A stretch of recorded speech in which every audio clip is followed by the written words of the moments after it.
Welcome to the Air Medical Today podcast. My name is Edward Ero, and I am your host for episode 41 on September 9th, 2021. This podcast is part of the Ero Podcast Network, podcasts that inform by focusing on both the news and the people behind the news. With each episode of Air Medical Today, we explore a specific area of the air medical industry and community through the use of interviews. You can find Air Medical Today on the web at airmedtoday.com and on Facebook, Twitter, LinkedIn, Pinterest, Instagram, and YouTube. The audio podcast is indexed on iTunes and the video version is on YouTube. For additional information about the guest on the podcast, I also provide background data on the Air Medical Today website. If you would like to become a sponsor and/or leave feedback, please write to webmaster@airmedtoday.com or call 612-367-6052. Today, I am interviewing Mr. Mark Mennie, an international commercial photographer who has specialized in photographing air medical and critical care transport, including medical evacuation environments, since 1991.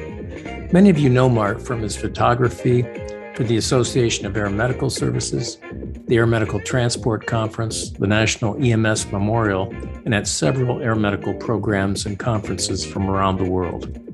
Before we get to the interview, I want to go over some feedback from previous episodes and provide some general updates.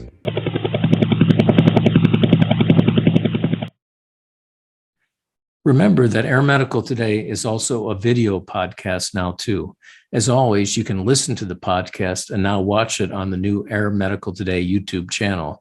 With the video podcast, you can sometimes see pictures that are referenced during the podcast. The link to the channel is on the Air Medical Today website. I apologize again for not being able to post to Pinterest, as Air Medical Today does have many followers there. As I mentioned in the last podcast, their application programming interface, or API, limit is for only 3 posts a day. And as followers know, there are many more posts than that each day. Also, on the Air Medical Today Instagram site, you can see all the posts with a URL to the news site, but the links are not clickable. This is just how Instagram works, unfortunately. If you have not listened to past podcasts, please take the time to do so.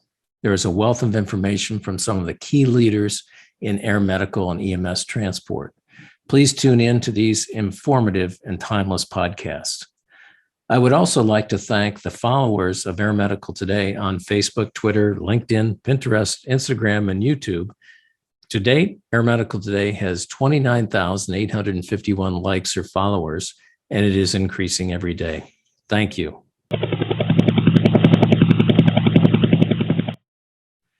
It is my pleasure to welcome Mr. Mark Mennie to the podcast today.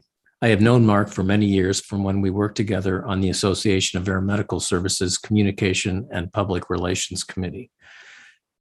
Mark is an international commercial photographer who started in 1991. He specializes in photographing air medical and critical care transport, including medical evacuation environments. Mark is a Canadian citizen that has been doing work in the United States since 2001. He has done work for the Association of Air Medical Services, the Air Medical Transport Conference, the EMS Memorial Service, the Air Medical Memorial Service, and 50 air medical programs from around the world. Mark has a number of awards and has served on the board of several organizations. Welcome to the Air Medical Today podcast, Mark. It's really great to have you here. Thanks, Ed. Great to be one of your interviewees. Yeah, it's I've always wanted. I think I always say this, and everyone that I learn new things, and certainly in talking to you beforehand, I've learned some new things. Also, Mark is going to show, for those that are watching the podcast, Mark's going to show some photographs as part of the interview. And those will be coming up on the shared screen. So as I always do, I'd like to get more, background and information. Who's Mark Mennie, and where did let's talk about your early life and things. So I know you're from Canada, specifically born in Saskatchewan and Yes. Canada, and lived on a farm with your family in both Saskatchewan and Alberta. What were your Yes. early years like? Well, Ed, yeah, it's a rich history of I always brag that I'm a farm kid, and being a farm kid, you learn a little bit different things about work, life, and living. And so my first 7 years began in Saskatchewan.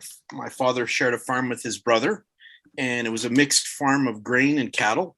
And we did not have chickens, pigs, or horses, but that was the type of farm they had. And unfortunately, in the early 1970s, things kind of went sideways, and my father had to leave that farm, and he became a farm manager on a farm beside Calgary, Alberta. So we came from a very rural environment in east central Saskatchewan and moved to a farm right beside the city of Calgary. Wow. So I had the unique experience of growing up on a farm right beside a large city, a large growing city.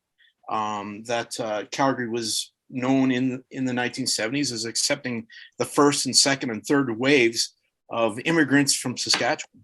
And that's where my father had his work. My mom was, the housewife, but obviously a farm wife that was preparing a lot of meals for hired hands. I was also going to school at that time. And, those were formative years. And when we moved to Calgary in 1975, it wasn't easy, actually. I remember the day, February 5th, 1975, when that was my first day of school, into school, going into third grade. And it was going to be tough for me because I came from an environment in Saskatchewan where I was surrounded by other family, other cousins, and my family in Saskatchewan was well known in that little community of Kelvington.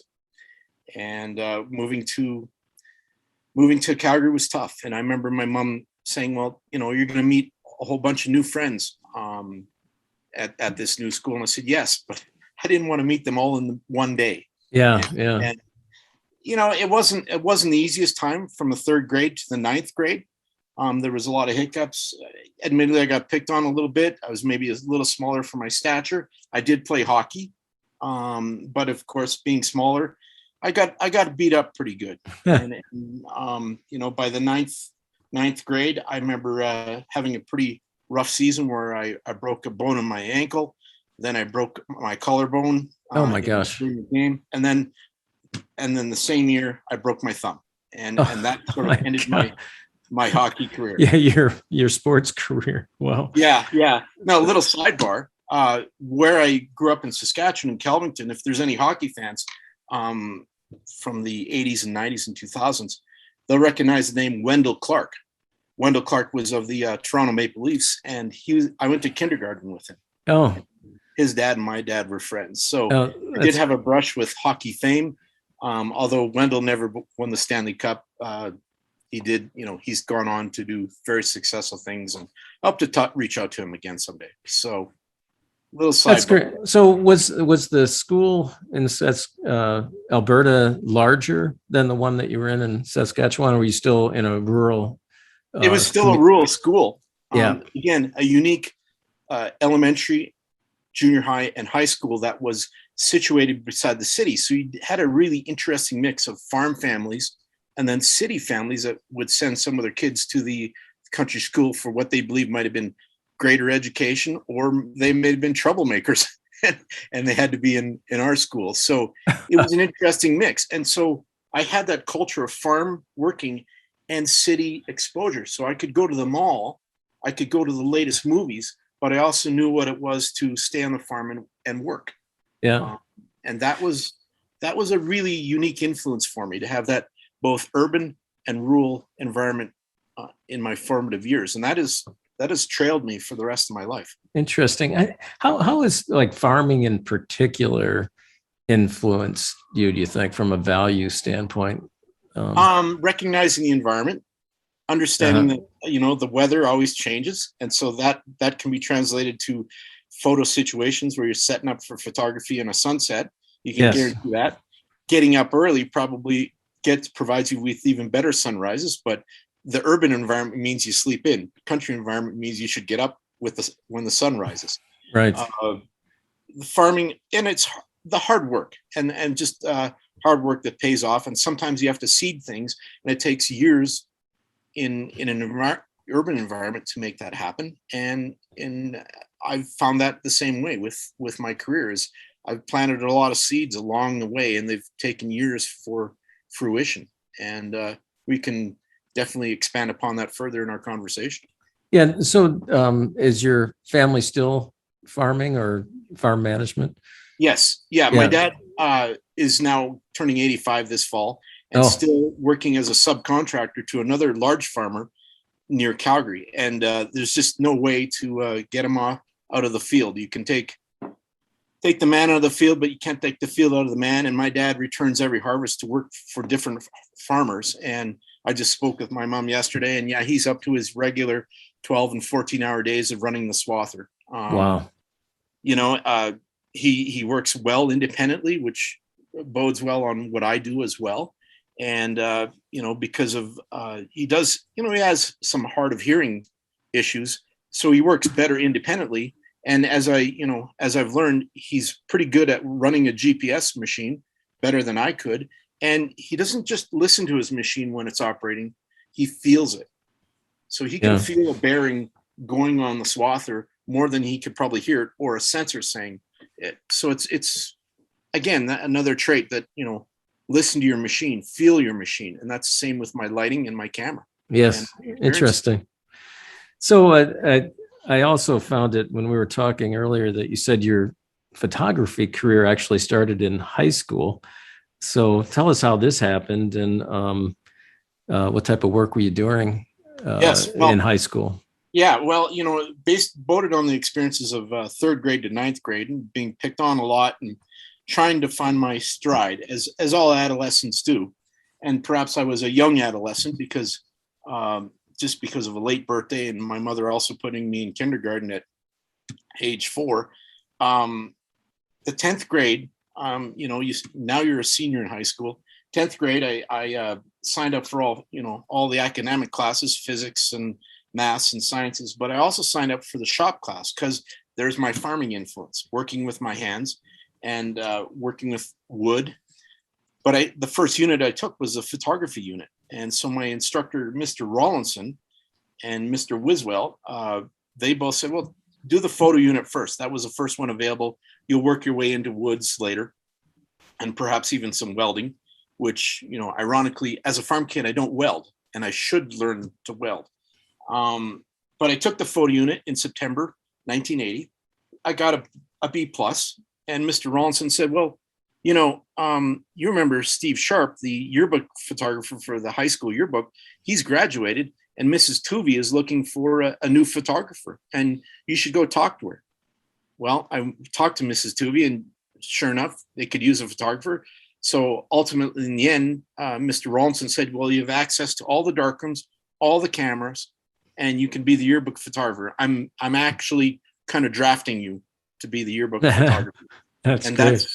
That's where it began. And he said, he knew I was a shy guy, but given holding that camera, I have a lot more braver. And he did say you could probably meet a lot more girls that way. And that's sort of where it started. And that may dovetail into further our conversation as well. Yeah, that's fantastic. Were you nervous at all, being all of a sudden the photographer for the yearbook, or were you confident? I was confident because I was quite shy, but I held that machine in my hands, and I had to work independently, and working in the darkroom independently. I just ran with it, and coached by Mr. Wiswell and Mr. Rawlinson to continue that on. And they obviously finagled the course. So then I was a full year of photography course instead of having the photo unit, then going on to welding, then going on to shop. I just did the photography full time, in addition to my academics, because my high school teachers allowed me a little more flexibility. But I remember my physics teacher, Mr. Wilson, and my biology teachers, Mr. Williams, they allowed some flexibility, and they understood my efforts to work really hard on the yearbook and also on my academics. So I was a strong C student, but I did pass, and the physics do help me even today in understanding what I'm doing. Yeah. And I stay in touch with my biology teacher, Mr. Williams. Yeah, that's great. So let's move on to college. You attended the Alberta College of Art and Design. I believe the years were 84 to 88. Yes. How long did you know that you wanted to do photography professionally? Was it from the high school yearbook, or it was doing that? It was from the high school yearbook, but it also was the fact that in the summer of 1984, when I had graduated high school and I was signed up for the Alberta College of Art, at that time, 2 weeks after I had graduated, I had a commercial photographer come out to the farm with an art director looking for a farmer to do some portraits of a farmer beside some grain bins. They drove into the yard from Calgary. Again, that influence of being close to a city on a farm. They drive in, they introduce themselves. They asked if they could take photos of my father wearing his baseball cap and looking like a farmer. That photographer by the name of Giorgio finished the shoot, and they get back in his 300 ZX, and I'm like, wow, right? And I'm like, well, I'm signed up for the Alberta College of Art, and I was a yearbook photographer. And Giorgio looks at me and says, well, why don't you come to the studio next week? I'm doing a little studio setup, and it's a little commercial shot, and you could come and help me. Oh, great. That was a pivotal moment in meeting a professional photographer. Now, I could have run into a wedding photographer, or I could have run into a survey photographer, but I ran into a commercial photographer. Yeah. And that next week, I went to his studio in the basement of this old building in downtown Calgary, and I helped him with a shoot illustrating a Pepsi bottle with a cap blowing off. And I was the guy with the pencil that stuck it inside the bottle. I step back. He takes a picture of the 4x5, hooked. And that's where I got onto the commercial photography vein. And that gave me an advantage when I entered the Alberta College of Art and Design that September. I already had been working in commercial photography as an assistant.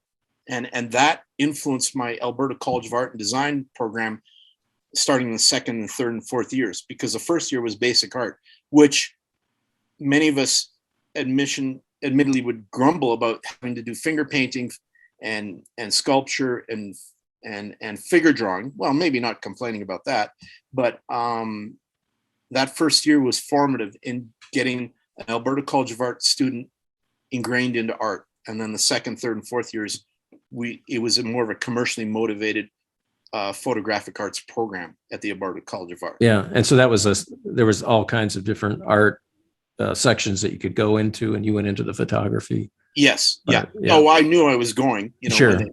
They had the elective unit in the first year, photography. I got an A+ in that, of course, right?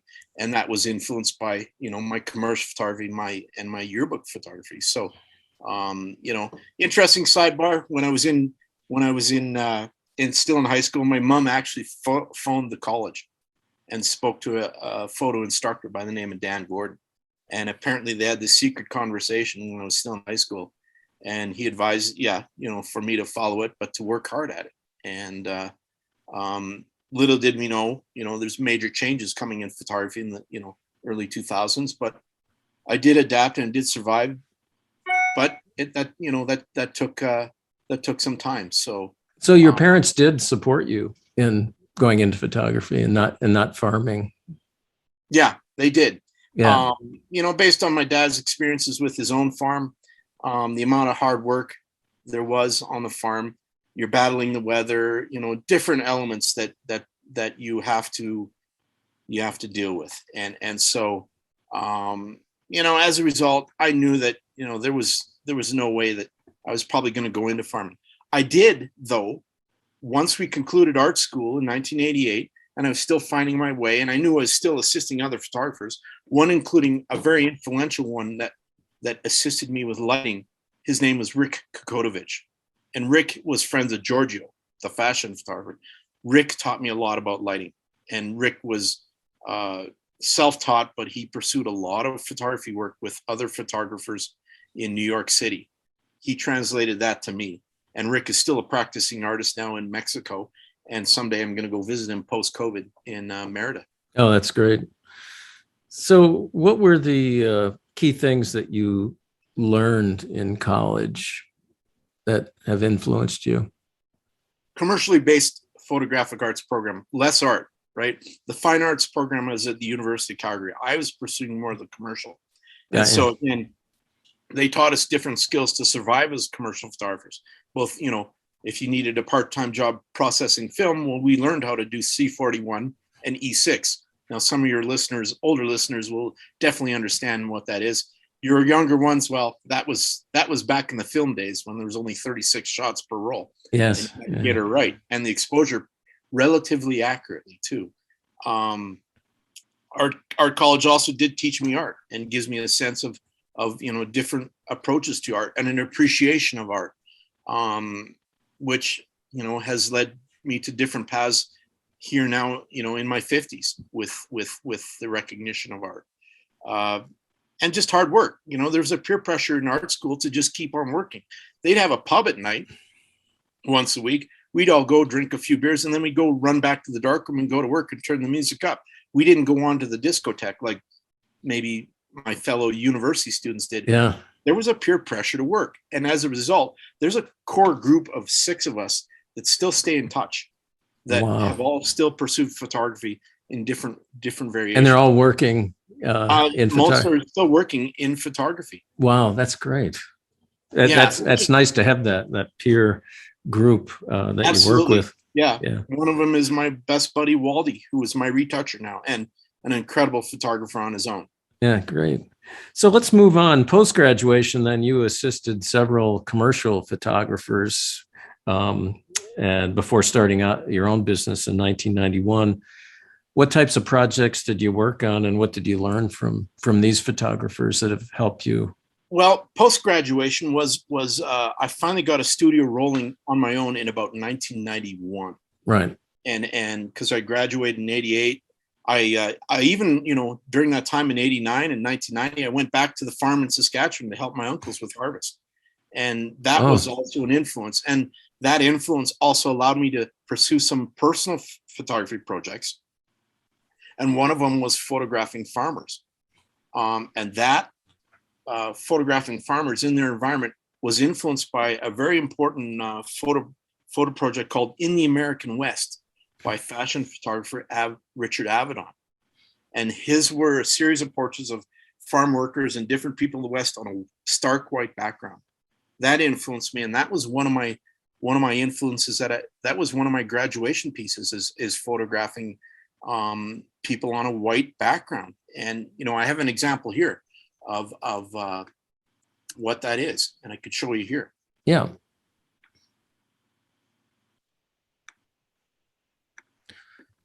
There you go. Why the white background? What was the? He wanted to show the starkness of just the person on a white background. Now, I see. Here, this is Bob Sears, who's a farmhand that worked with my father on the same farm. I brought him in the studio and got this sort of action and got a conversation going on a stark white background. And so this was my grad piece, and this influenced my work to further on when I had my own commercial studio. And I still wanted to pursue my art tangent. That's was a very important aspect of what I was trying to do, was continue with some art. So in that particular shoot, or in others, did you take several pictures? Because I noticed you caught him in a rubbing his eye, and so that must have been the one that you liked. That's the one I liked. It was in action. The cigarette was, you know, just finishing off his finger, and I had other portraits of him looking into the background. Nowadays, and I still have those negatives, I think there's a different value in when you pull up old imagery, and so I will dig up those negs, and there will be definitely something in the context of what today has that staring straight into the camera, maybe even closer, may also be a secondary shot when I revisit that shoot from 1988. I may revisit that, and I've still got those negs. But yeah, the white background was the starkness, and in the American West was a definite influence to my work. And that show was sponsored by the Amon Carter Museum in Fort Worth, which we happen to be having the AMTC in later this year. Yes. And there's a connection that I'm working on to go and see some of those originals in a private study room. I've asked to see that, and they recognize my influence, the influence of that on my work, and they've granted me this private showing for 2 hours this fall. Oh, that's fantastic. It's a big deal. It's a big deal. What, there was other aspects, right? And yet you asked me about, my commercial work, and here's another example where I did love working in the studio and working with just found objects. And so I will show you an image here of a series that I did for a glass recycling company. And this glass recycling company was called Vitreous.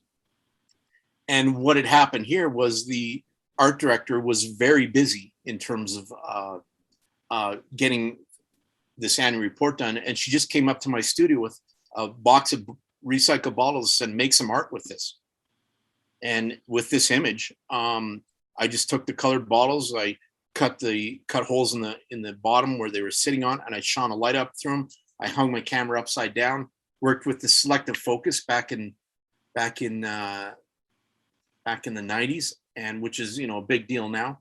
And this was for the Vitreous annual report. I received an award for this one, a local award for commercial photography on this particular subject.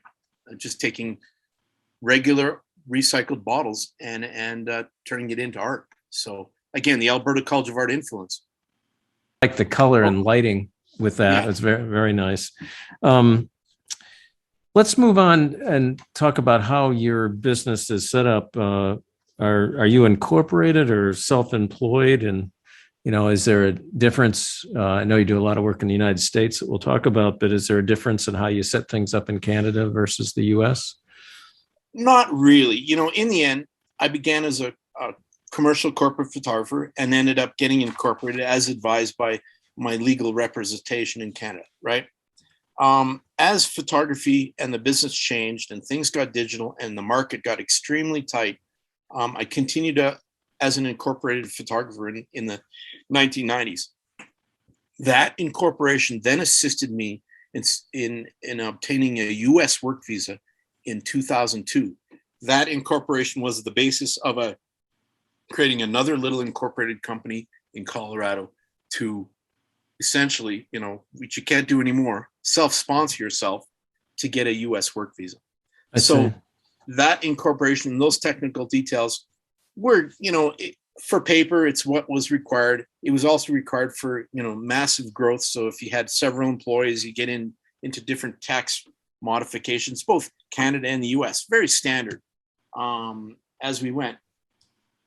Leading on in the future years, I ended up just becoming a sole proprietor based on some of the struggles I faced with, trying to grow a business and the changing atmosphere that I was existing in.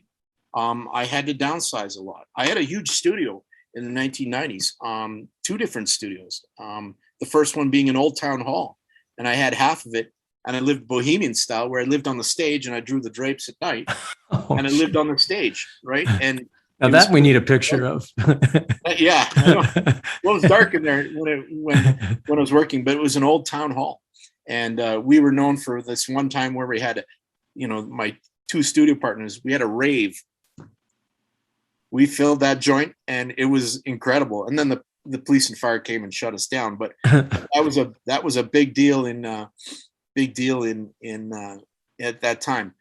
I've further on the business side of things, a sole proprietorship is how I've worked both in Canada and then in the United States. I had to be sponsored, right? Either by a company that I created or further on by other individuals under their company. And that was following the rules of the INS. So I've had a work visa since 2002. Again, side story in that, it was my year 2000 millennial resolution to how was I going to work in the United States, because that was the golden land And who doesn't like being in California in the wintertime? Growing up in Saskatchewan, and Right. right? So year 2000, I initiated the paperwork. It took 18 months to get it all together. I've got the same lawyer I have now, and we submitted everything in August 2001. So 20 years ago.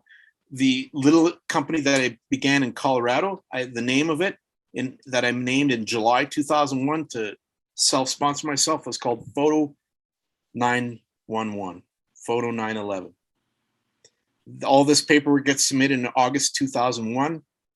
9/11 comes around. That's right. That's right. We had radio silence for several months. Then in March of 2002, we got additional questioning suddenly from the INS asking, why is this civilian want to just ride in helicopters only? Yeah. So it wasn't until June 2002 I was awarded the. Yeah, because we're coming up on the 20th anniversary of 9/11. Yeah, and there was questions about why I wanted to ride in helicopters and not be a pilot, and I was under the scrutiny, obviously. Yes.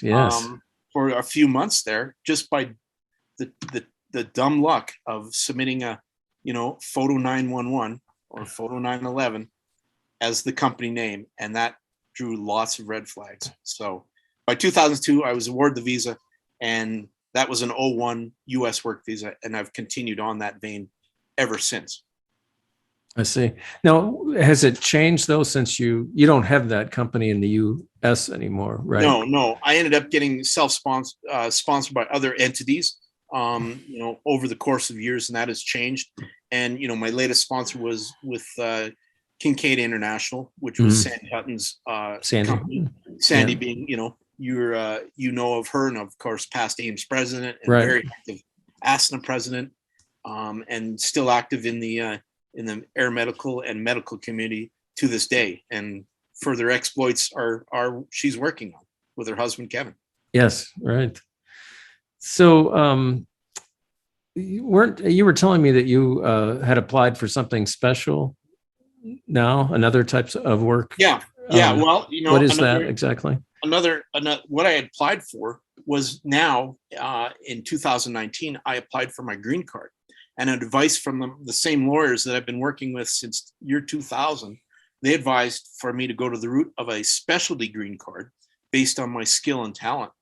Not the kind of green card where you marry somebody, not the green card where you bring in $5 million, but the specialty skills one that probably is utilized for a lot of talented people, scientists, diplomats, actors, and artists.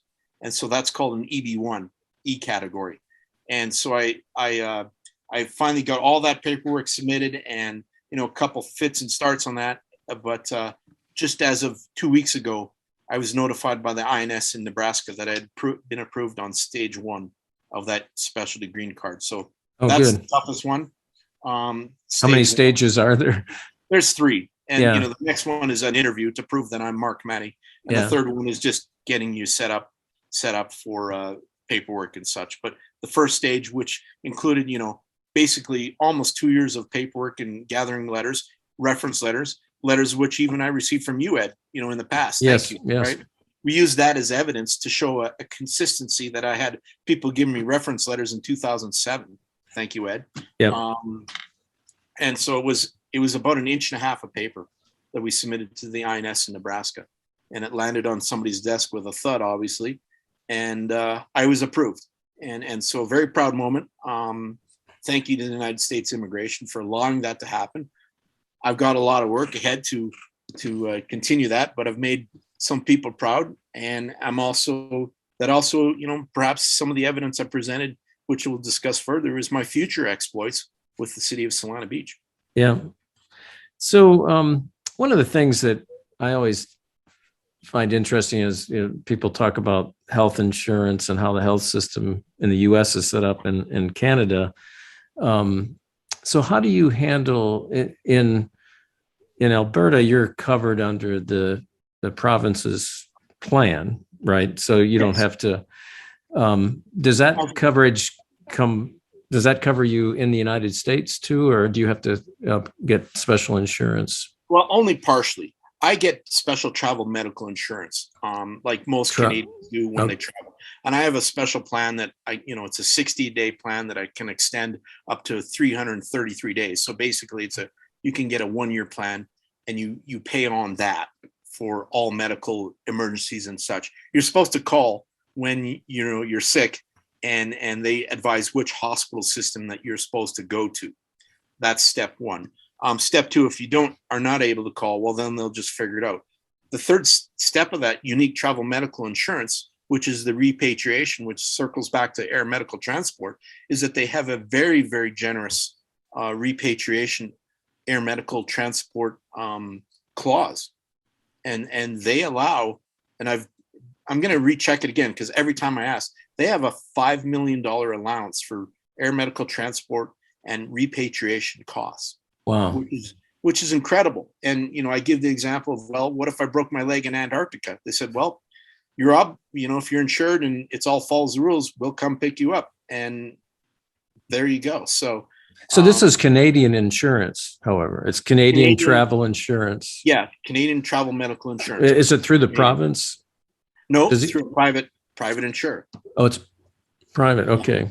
Yeah. And so their goal is provide emergency, so cover US or anywhere you are, and then get you back into Canada, though, if it's a longer term. Yeah. Then for care underneath the Alberta healthcare plan, right? Yes, right. So okay. Repatriating to your home province, because as it is down in the United States and as it is in Canada, there's 49 different countries down here, and up in Canada there's also 10 or 12 different countries as well with their own travel, their own medical plans and unique attributes to that, which that's a whole new Air Medical Today podcast. Yeah, well, it's difficult, navigating the U.S. plan, even as U.S. citizens, on what's covered and what's not. Understood. So you got involved with sort of the air medical piece through STARS. Yes. There in Calgary. They were named as Program of the Year in 2001. And so that was your introduction to the U.S. Tell us about how you got involved with STARS and then got involved with the air medical photography. Well, STARS is an amazing story. As a commercial photographer based in Calgary, Alberta, STARS Air Ambulance program had begun a few years earlier, and we're in the process of developing a fundraising calendar and campaign. So they approached an ad agency in Calgary, and that ad agency reached out to 2 photographers to do portraits of patients and their stories to illustrate the new STARS calendar that was coming out, the revamped one in 1996. So they reached out, the ad agency reached out to both Rick Kokotovich and myself to do photography at the STARS bases. I was sent to Edmonton. So here's my first experience about beginning to travel, right? And shooting air medical. Rick did Calgary. Calgary was the busier base, and Rick got his portraits and I got my portraits of patients. Then they offered Rick and I the opportunity to do a ride along, be a third rider on the ships. Rick sat, in the flight lounge for 3 days and he didn't get any flights. I sat for my first day in Edmonton, getting to know my crews, unique pilots with their unique stories, unique air medical people, air medical crews, which I'm still friends with today. Second day, I get a mission. Wow. Second day, I get a second mission. And that second mission was in late afternoon. And it was a scene call southwest of Edmonton near Devon. And I flew out there. I'm all geared up and, I'm in the flight suit. It's pretty unique kind of setting. They get to the scene call. They land on the highway. There's a crashed, broken car right in front of me. I'm on a little grassy knoll getting shots. And I'm like, wow, bang, bang. The paramedic runs up and he says, we can't take you. There's 2 patients. You're going to have to stay here. I'm like, okay, no problem. So I keep shooting, get shots as they take off. It's all quiet. 20 minutes later, the news trucks show up. And I'm like, wow, I got the shot. They don't. There's something here. If I ride along with these guys, I can get better shots, right? Now, I couldn't run to the newspaper that night and publish it, right?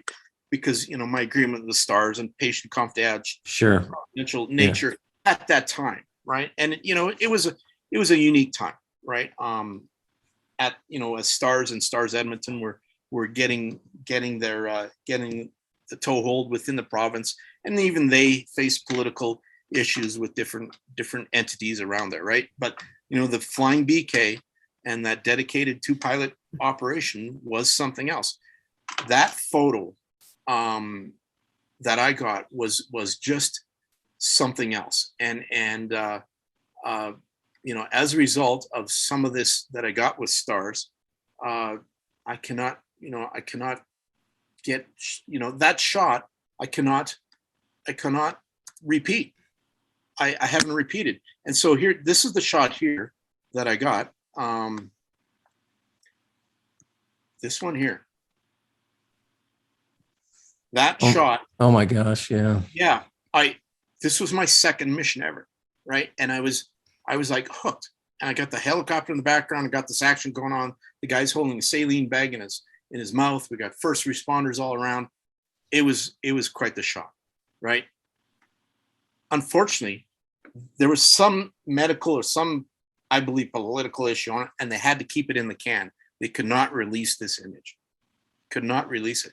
This image stayed in my archive for years, and the Stars archive.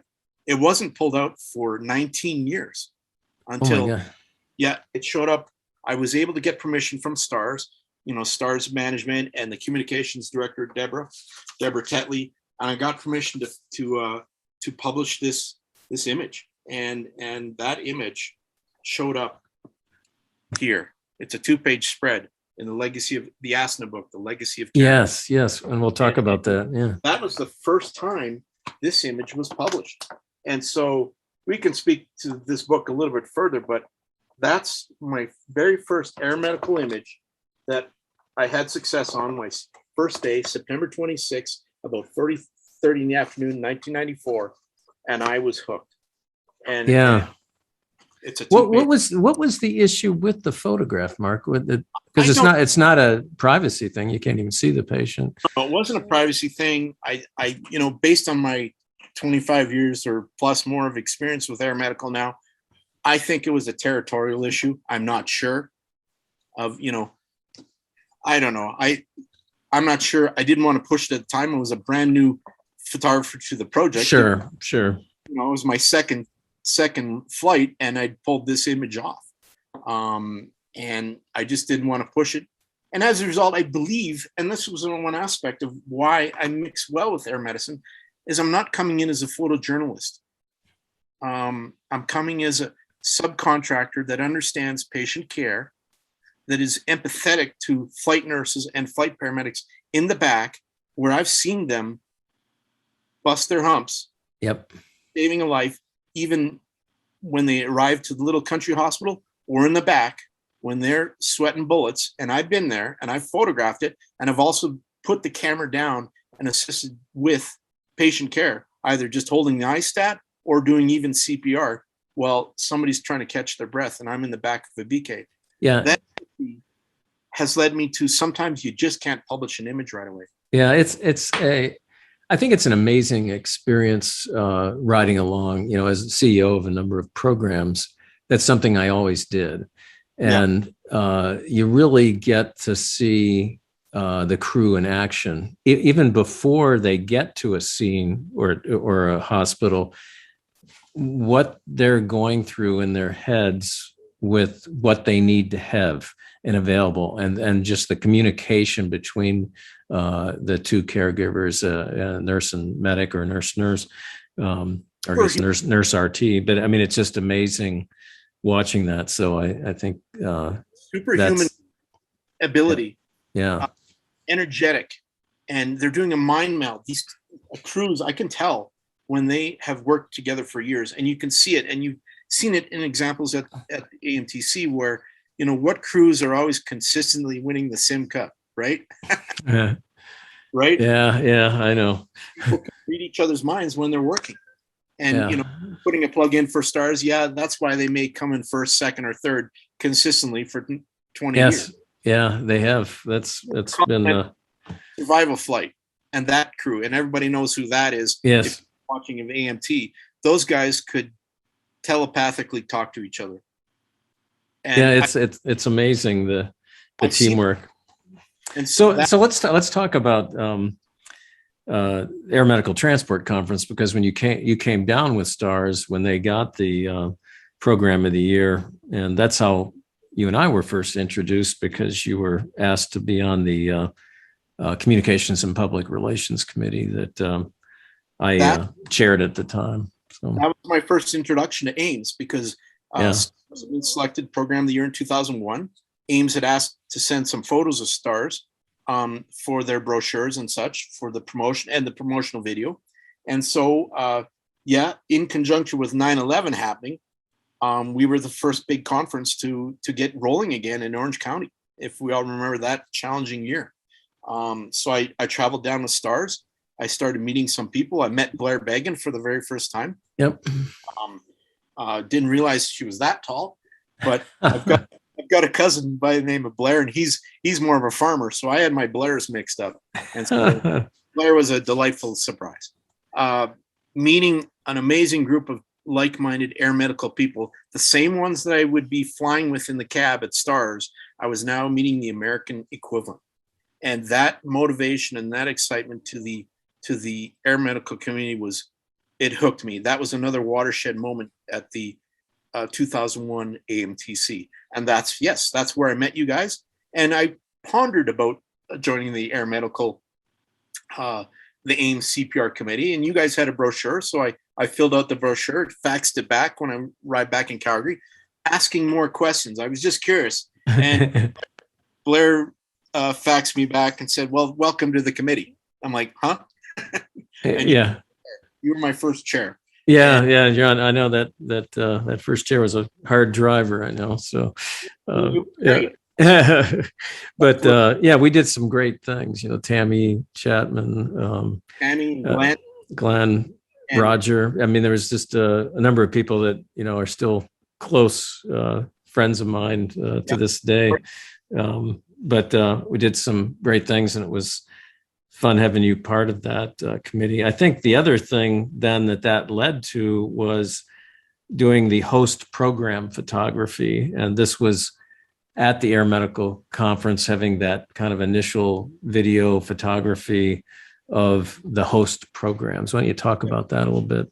Well, that was based on the fact that I had seen the promotional materials that Ames was putting out for the AMTC, and there was no air medical photography. And so based on my new conversations with my new friend, Blair Began, the Ames CPR committee, I said, you need to build an archive of imagery so you would have photos to illustrate your brochures that are yours and that are reflective of our community, and not stock imagery, because that was also some of the challenges that I was facing as a commercial photographer, was the abundance of growing stock photography, but it wasn't truly accurate of a very, very niche community like ours.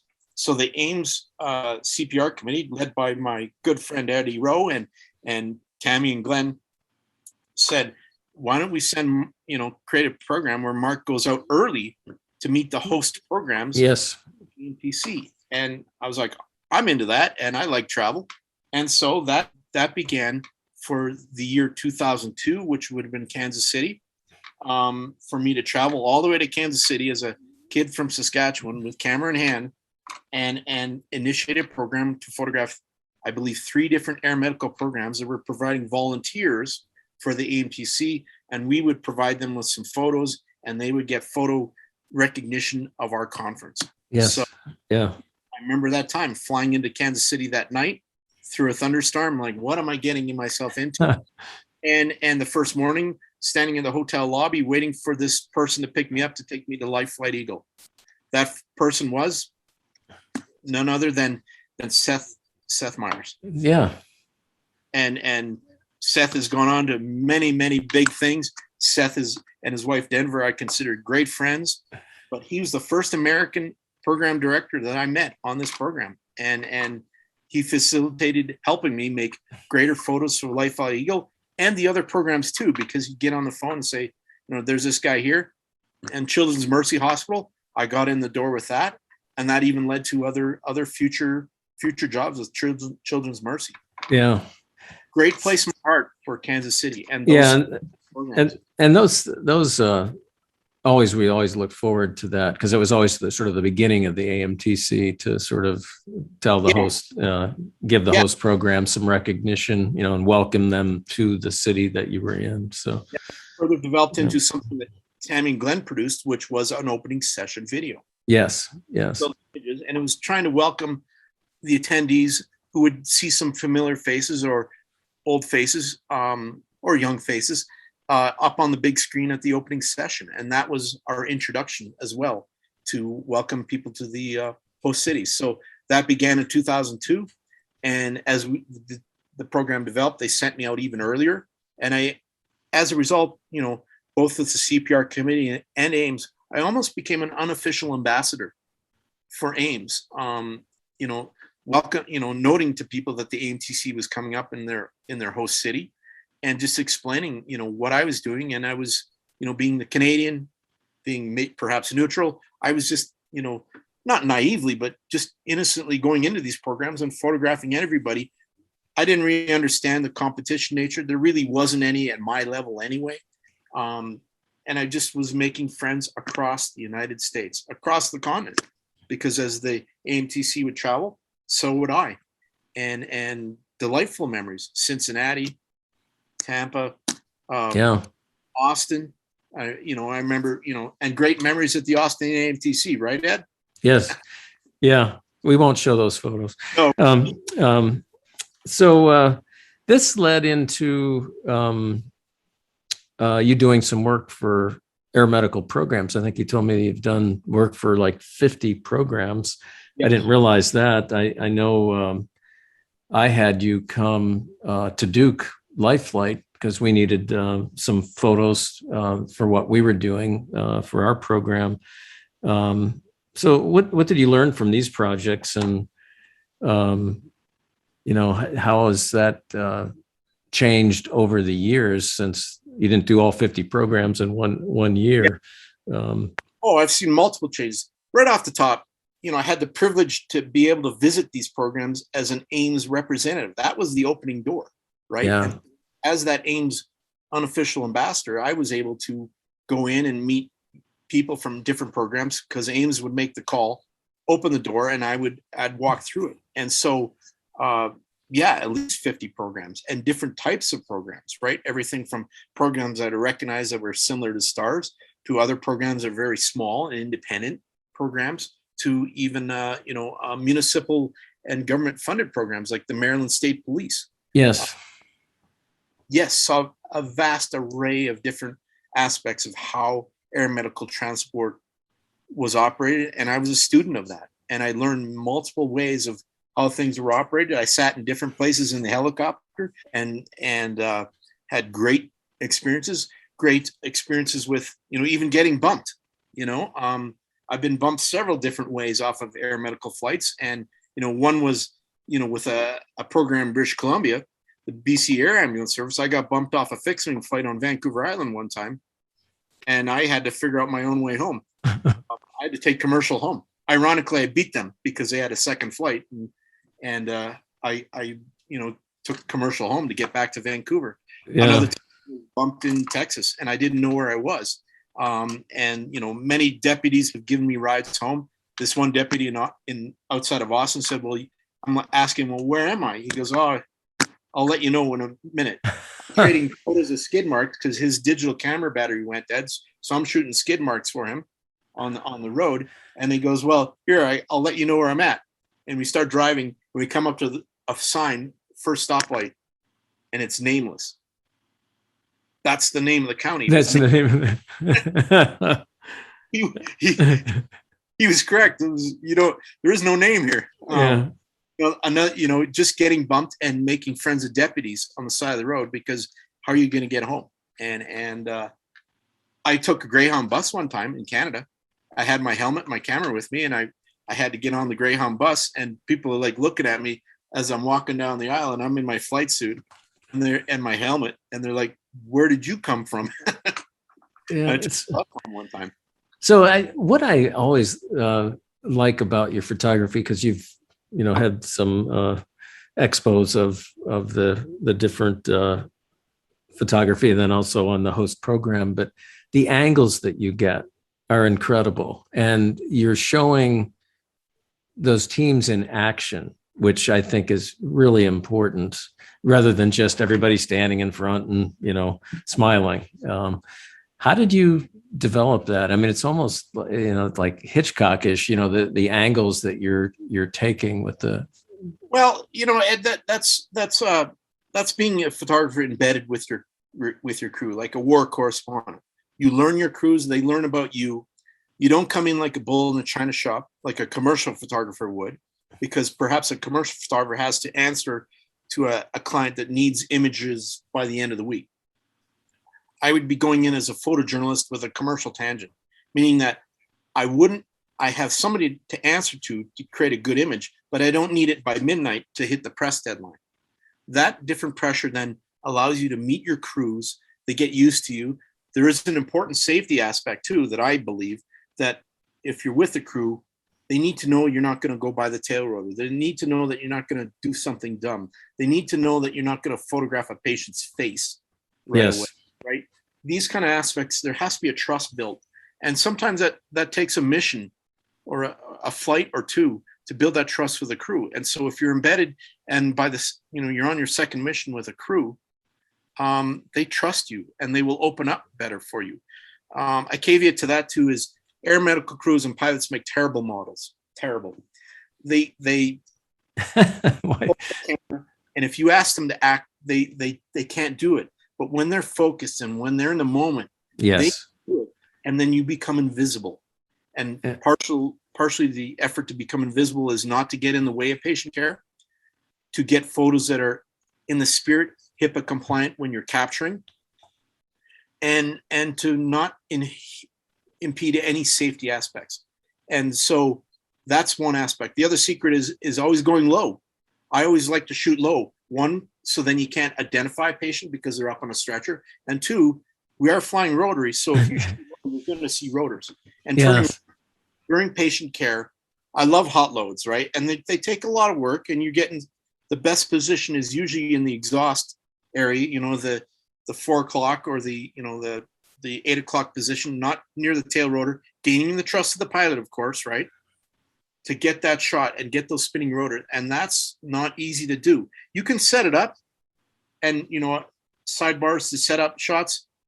Again, I love my flight crews, but they just do not make the best actors. They will forget things. They'll forget to put gloves on.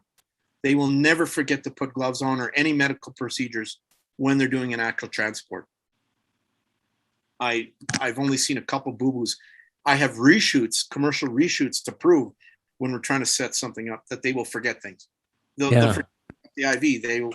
They gloves. I've many shoots reshooting. Why did we forget the gloves? Right. So that is, that HIPAA compliance and my low angles and my action aspects developed, crafted from gaining the trust of your pilot and your medical crews is the key. And then, when shift change comes, you already get an automatic introduction to the night crew coming on and the trust is built. But it takes a day or two. Yeah. When you do shoots, how long do you usually stay at a program? I would like to stay 3 or 4 days, allowing me to do a sunrise or sunset setup shot, but also to be embedded with the crews. It's very rare that I've ever not mixed correctly with a crew. Not with an air medical crew. Pilots and I have sometimes knocked heads a little bit just because they don't understand what I was trying to do, or they believe that I'm a photojournalist and I got to get the shot because I got to get something published at midnight. But that's been pretty rare. Now that, I'm getting longer in the tooth, I know how to handle some of these pilots and appease to them. Some of my, which we can dwell on further, I had different ways to introduce myself to pilots with some of my other types of work that I used to do in calendar form. Yeah. Yes. Oh, yes. We'll talk about that. So when did you get your own flight suit and helmet and everything? How far into that? Right out of the gate. That was part of my introduction to the United States. I felt because I couldn't borrow a Stars flight suit, right? And wear Stars colors, I ended up getting a custom made flight suit with with a helmet that I painted black as well, because black, not just that you look cool, but it reflects less in shots, right? Yes, yes. Touching. If you're wearing bright white on a visor is much harder to remove, much harder. And so that was important right out of the gate. I decided to get my own flight suit, and I've been known to, there's one particular aspect of my flight suit that everybody kind of has noted on my flight suit, and I'll show you here, where I've been known to put Boy Scout badges on my flight suit. Yes, let's see. And I have the farming badge to show I grew up at a farm. I went to art school, my art school badge, that worked 4 years. And then I have my camera badge, which, has taken me 25 years to earn. So these are badges that I actually have sewn on my flight suit. Yeah, those would definitely be conversation pieces for air medical crews. They're going, geez, how do you get that one? Yeah, including walking into hospitals. When I would have to walk in the hospital, I've had trauma nurses look over and go, "Oh, that's cute," right? It breaks the ice immediately. Yeah. And, there was one time in San Antonio where I walked into a military hospital. So all the students, and it's a training hospital, all the students are still kind of in uniform or in hospital garb. And the leader goes, "You got Boy Scout badges on your flight suit." What is your background? But it broke the ice, and it was a great way. It's a Canadian thing too. Don't take things too seriously. And Well, talk about some of the work that you've done outside of the United States and Canada, because I know you've done a lot of international work too. Talk about that. I've one of my bigger projects that I was able to secure early on in 2005, because I met somebody at the AMTC in 2003, of course, a representative of International SOS, Shirley Palmer, and she was a big fan of my photography. So she was able to work with International SOS and their medical director, Dr. Fraser Lamond at the time, and he was able to get me secured out to Johannesburg, South Africa, to fly with their fixed wing program. Wow. Yeah. We were at Lanseria Airport near Johannesburg, private airport, and the South Africans are known for the long haul flights, long haul fixed wing, because they're basically repatriating South Africans from Africa, and the continent of Africa. Oh, interesting. Is huge. And so many times through their insurance system, they were able to repatriate South Africans. So we took many flights north up in the deepest, darkest parts of Africa, and arriving in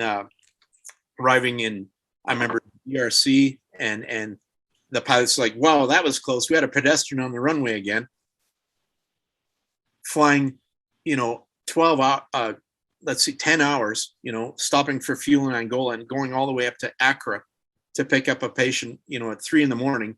for 45 minutes, and me carefully photographing the actions on that tarmac, very carefully for a few minutes, for, just to get those shots, because they knew I wouldn't use a flash on my camera. They knew that the gate agents and the tarmac agents are highly sensitive to anything, because these airplanes that were flying for International SOS are known as air ambulances, but they're also known as flying ATMs. and so you had to be very careful arriving in some of these countries, because it could be dangerous for the crews. And the pilot opens up the safe in the airplane, and he has a wad of cash this high. And I'm like, "Wow, is that when your credit card doesn't, to buy gas?" And he goes, "Oh no, we just use a credit card for that." He goes, "We use this to buy back the doctor or nurse." Jeez. Instant fines like blue stripes are not allowed on aircraft in our country. That's $500. That's what they. Yeah, so that's what you mean by ATM. Yeah. So on these international flights. Yeah. And you'd done work in the Czech Republic? Yes. Too? Yeah. Republic with Alpha Helicopter at the time, flying with a Czech Air Medical Service. That was Pavel Mueller's program at the time, and Oh, yes. amazing experiences there. Flying into, landing on city streets before LZ was secured, yet people within that city street knew what was going on. And Pavel one time asked me to get out of the aircraft, go to the back and stop traffic from coming down the street at the tail rotor end. I'm standing there like a traffic cop, standing there, not speaking English, but they knew what was going on. I've also flown in Australia with Care Flight, Ian Badham's original program. Yes. And both in Sydney with the HERT helicopter, the Helicopter Emergency Rapid Response Team, which basically is a BK and now a 145. That's generally, it'll transport patients, but generally it's transporting delivery of a trauma doctor to a scene within an urban environment. And then that doctor will travel by ground through Sydney, most times back to the hospital. But also flying in Darwin out of fixed wing programs and rotary there, where Darwin is at the end of the earth, and they have a fleet. They had a fleet of 5 King Airs going constantly, picking up patients and going out the outback in a King Air. Wow, I've been to some really, really remote spots. Yeah. Wow. You've got such an amazing experience, all over the world. I think I wanted to move on to safety, because you had told me that, because you are a third rider, you can, look at things from a different perspective. And that's probably why the pilots, because they're ultimately always responsible for the safety of the aircraft, that Yes. they need to trust you. But you had said that you had actually written some rider insights to the Commission on the Accreditation of Medical Transport Systems, or CAMES, back in 2019. So what is it? What were you seeing as far as safety? What did you learn? I learned a lot, and that was based on my experiences was beginning with stars and very, very safety conscious pilots. Being a 2-pilot operation and the way a pilot would exit the aircraft when it's running, they were more hypersensitive, obviously, to actions around the aircraft, and were definitely teaching me safety aspects and telling me stories about other photographers messing up and walking towards the tail rotor and being tackled, right? I didn't ever want to be tackled. Yeah. So my pilots and those guys became friends, and they were safety advocates. When I entered the United States, the same thing. I was able to now connect with pilots because of my STARS teachings and my STARS insights, that these pilots understood me, and I understood them and what they were dealing with. And so it takes 3 to say go, 1 to say no. Well, now that I'm getting longer in the tooth with this, and now there's 4 on the aircraft as a third rider, I would say no if I saw something. And I've seen different things, and I don't know if I had close calls. I probably did, but as per the experiences that we explain within safety context, you may have not even known what sort of dangers you were in.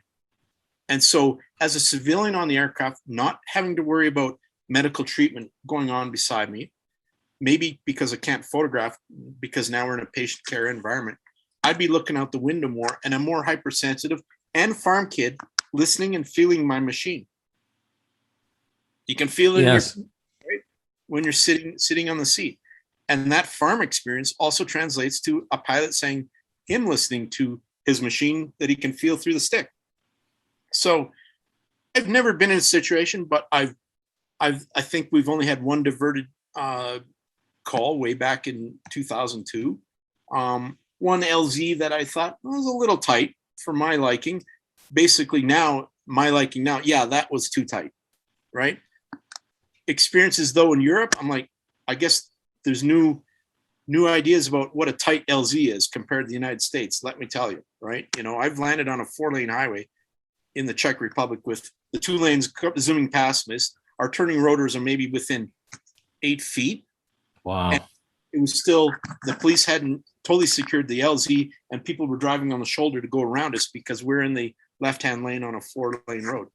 And I'm like, wow, right? But it's also, there's a trust factor that in the Czech Republic, people know you don't mess with the air ambulance, right? Now may have been driving on the shoulder, but they were aware that they had to drive on the shoulder because of the rotors. Different experiences on that, and also an important one: fatigue, right? And even that applies to an air medical photographer. You shouldn't have an sleepy air medical photographer doing too many shifts, and you're not contributing if you're kind of nodding off and not paying attention. It's go time the whole time because everybody's counting on each other, and I'm just happen to be that fourth set of eyes, able to look backwards because of the way I'm sitting in a ship and feeling, and I think you're just contributing to the safety. So that's really important to me on that. And yes, I finally applied some of those experiences and wrote them down and forwarded them to Eileen Fraser. A plug to you and your interview with her previous to me. Yes. Great interview. Everybody should watch that. So I'm giving you a little bit of an ad right now. Thank you. You bet. Eileen took those, presented to the board, and they have made the 12th edition under version, I have the numbers here, under version 02037-2V. My third rider insights have now been adopted into the 12th edition that is currently under review by CAMES. I'm pretty damn proud of that I was able to mention my insights as a third rider, civilian, but also, insights that don't get too cocky. You've been on, I've been with 50 programs and I've done hundreds of missions. Even the most experienced should still listen to the pilot briefing. The most experienced should re-review where the fire extinguisher is. That safety is important to me, and we'll probably speak about that as how I translated that to an artistic project. Yeah, and it's checklists. It's going through everything, and you watch good crews, and that's what they do. Yeah. It's they are trained. I mean, I'm a checklist crazed person. I have checklists for everything. Now my big one is bicycling, because inevitably I'll get outside or something. Where's my helmet or where's my water bottle? And so now I go through a checklist. Yeah. So you also did some work for the Dubai Air Medical and Rescue Show. Yes. What, I guess you were hired to be a freelance photographer. What was it like working in the UAE, and what's that experience like? And who all went to that show too? Where did programs come from? I was introduced to the Dubai Heli Show in 2006. Now, the Dubai Heli Show is a very small boutique-like show that is based in Dubai in the United Arab Emirates. Dubai is a future city, and if you ever have a chance to visit Dubai, it will blow your mind. They are hosting the expo this year coming up, and they built a small city to host that. The attitude, it's a Middle Eastern country, but it's a very westernized, amazing country that has Muslim values but Western insights. Led by Sheikh Mohammed. My first visit, I was blown away because it's also a very international city. All countries are invited to Dubai. And if you've been following news, 2 years ago, even Israel was invited to set up their new embassy in Dubai and be part of the World Expo. This is how United Arab Emirates thinks. It's one of the Gulf countries. It's the most progressive. And you get the occasional snarky news story trying to uncover something bad about Dubai, but that's a rare effort.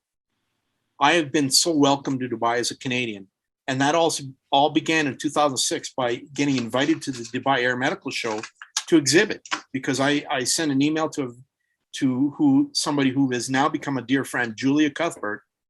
She replied 10 minutes later saying, "Well, why don't you come to the show?" And I said, "Okay." And I replied back, and I said, "I'm a photographer and I could maybe take a few shots at your event for you." She replies back 10 minutes later again, "We're going to grant you a booth. I've just secured permission with Mr. Abdullah." I'm like, wow. So 2 weeks later, I'm going to Dubai with a bunch of rolled up photos. I go to IKEA because they have IKEA in Dubai, of course. Get stuff in frames. I set up a booth. They grant me a corner booth, and that's where history began with me in Dubai in 2006. The Abahul family, who run this small boutique show, and the Abahul family is a very, very open, progressive, well-traveled family, American educated, have multiple different exhibitions that they have, and the heli show was one of them. And so Mr. Abdullah and his son Ahmed and his daughter Maysoon have welcomed me continuously back to Dubai to participate in their other shows.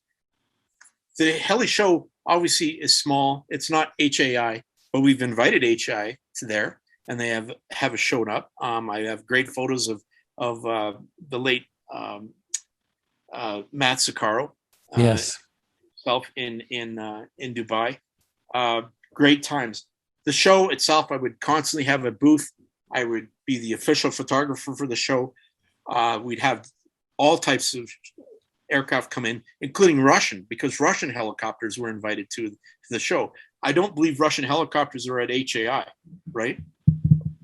But they're at the Dubai Heli Show. And of course, meeting unique Russian people with different perspectives, and also a few military people too, because the Abu family would make a call and we'd get 3 military aircraft to show up for 3 days. And I was even allowed to photograph them too. And, I have some unique photos from that, and let me just grab you one, one of my well-known ones would be, let's see, that's there. One of my, I'm just looking here just to. So was your work, while you're looking, was your work for the show? I mean, would you provide photos to the show that they could use in future years then? And yes, and that was the key to do that, because it was like the host program photography project. They needed an archive of their imagery and their shows so they could advertise it for the right. Right. And that was their challenge. And so I came up with this solution born out of AIMS and the host program photography project. And there I was creating an archive for these guys. We'll have to dig that up, or maybe we can insert that later. But some of my Dubai show photos have gone on to illustrate the show very successfully throughout the Middle East. And that also included invites to the media and marketing show.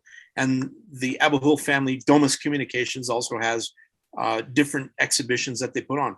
Abdullah, great guy, right? Well-traveled Western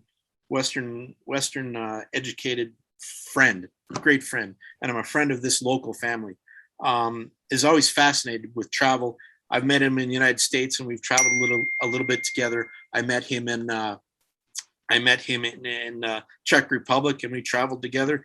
I was so surprised. One day he's in Prague, and we were all there for AirMed, and he goes, "Well, I'd like to could you walk with me? I'd like to go see the Jewish cemetery. It's a famous place." I'm like, "But you're an Arab guy." He says, I read about it. I want to see it. Yeah. This is my friend Abdullah, and a great guy. Yeah. So you also are the founder and official photographer for the Memorial Lights project that is done at the Air Medical Transport Conference, I think since, was it 2013? And, I wanted to thank you publicly for doing this. It's important to recognize those crew members that were lost in the air medical critical care transport field.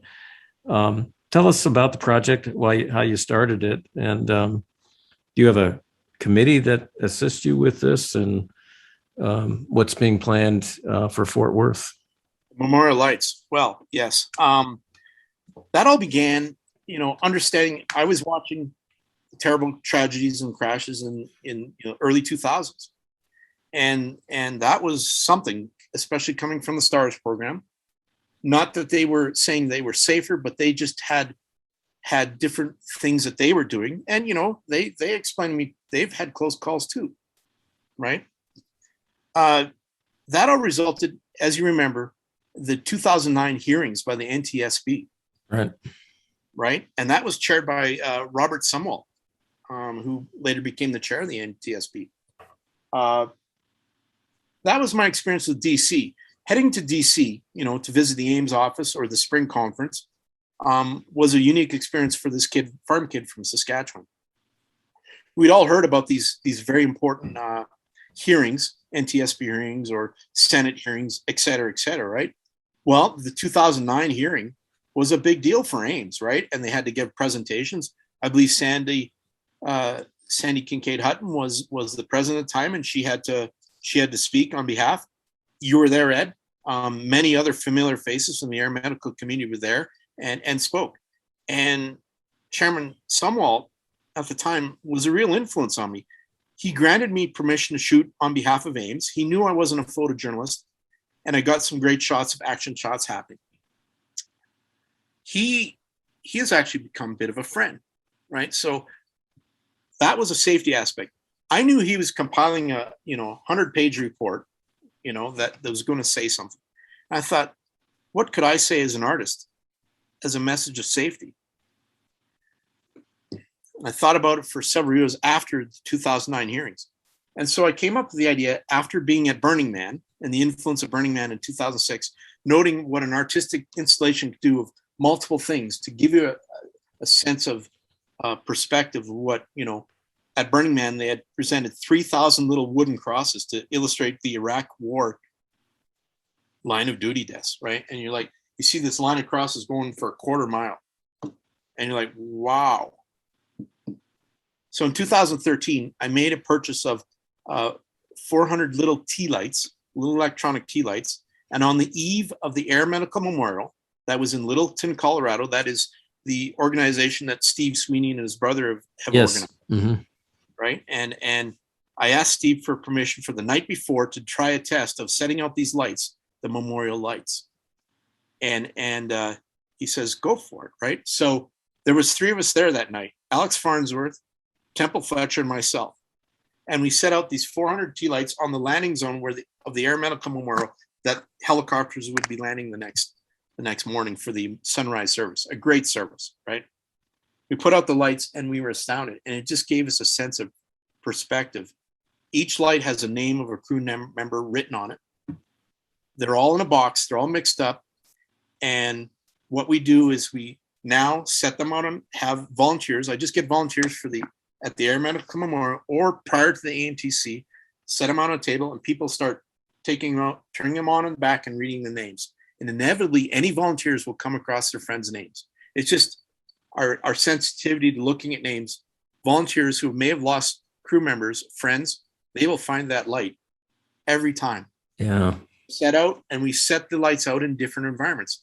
On the LZ of the Air Medical Memorial, we've set them out on patios at the AMTC. We've set them out in public parks since 2013 at the AMTC. And that has transformed. It was that influence of Sumwalt and his report. I thought I need to express it safety through an artistic installation. And that is the Memorial Lights project.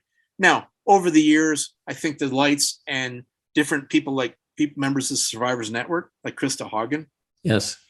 Right. Megan Hamilton, Jonathan Godfrey, and other key people also encouraged me to express sort of that loss, because I had also gone through a very bad loss of a relationship in 2010. And this was one way to sort of give back, to get through my own personal struggle and give back to the air medical community in a unique way that I would, I'd be the corporate sponsor, because not that it's an untouchable subject, but it's sensitive.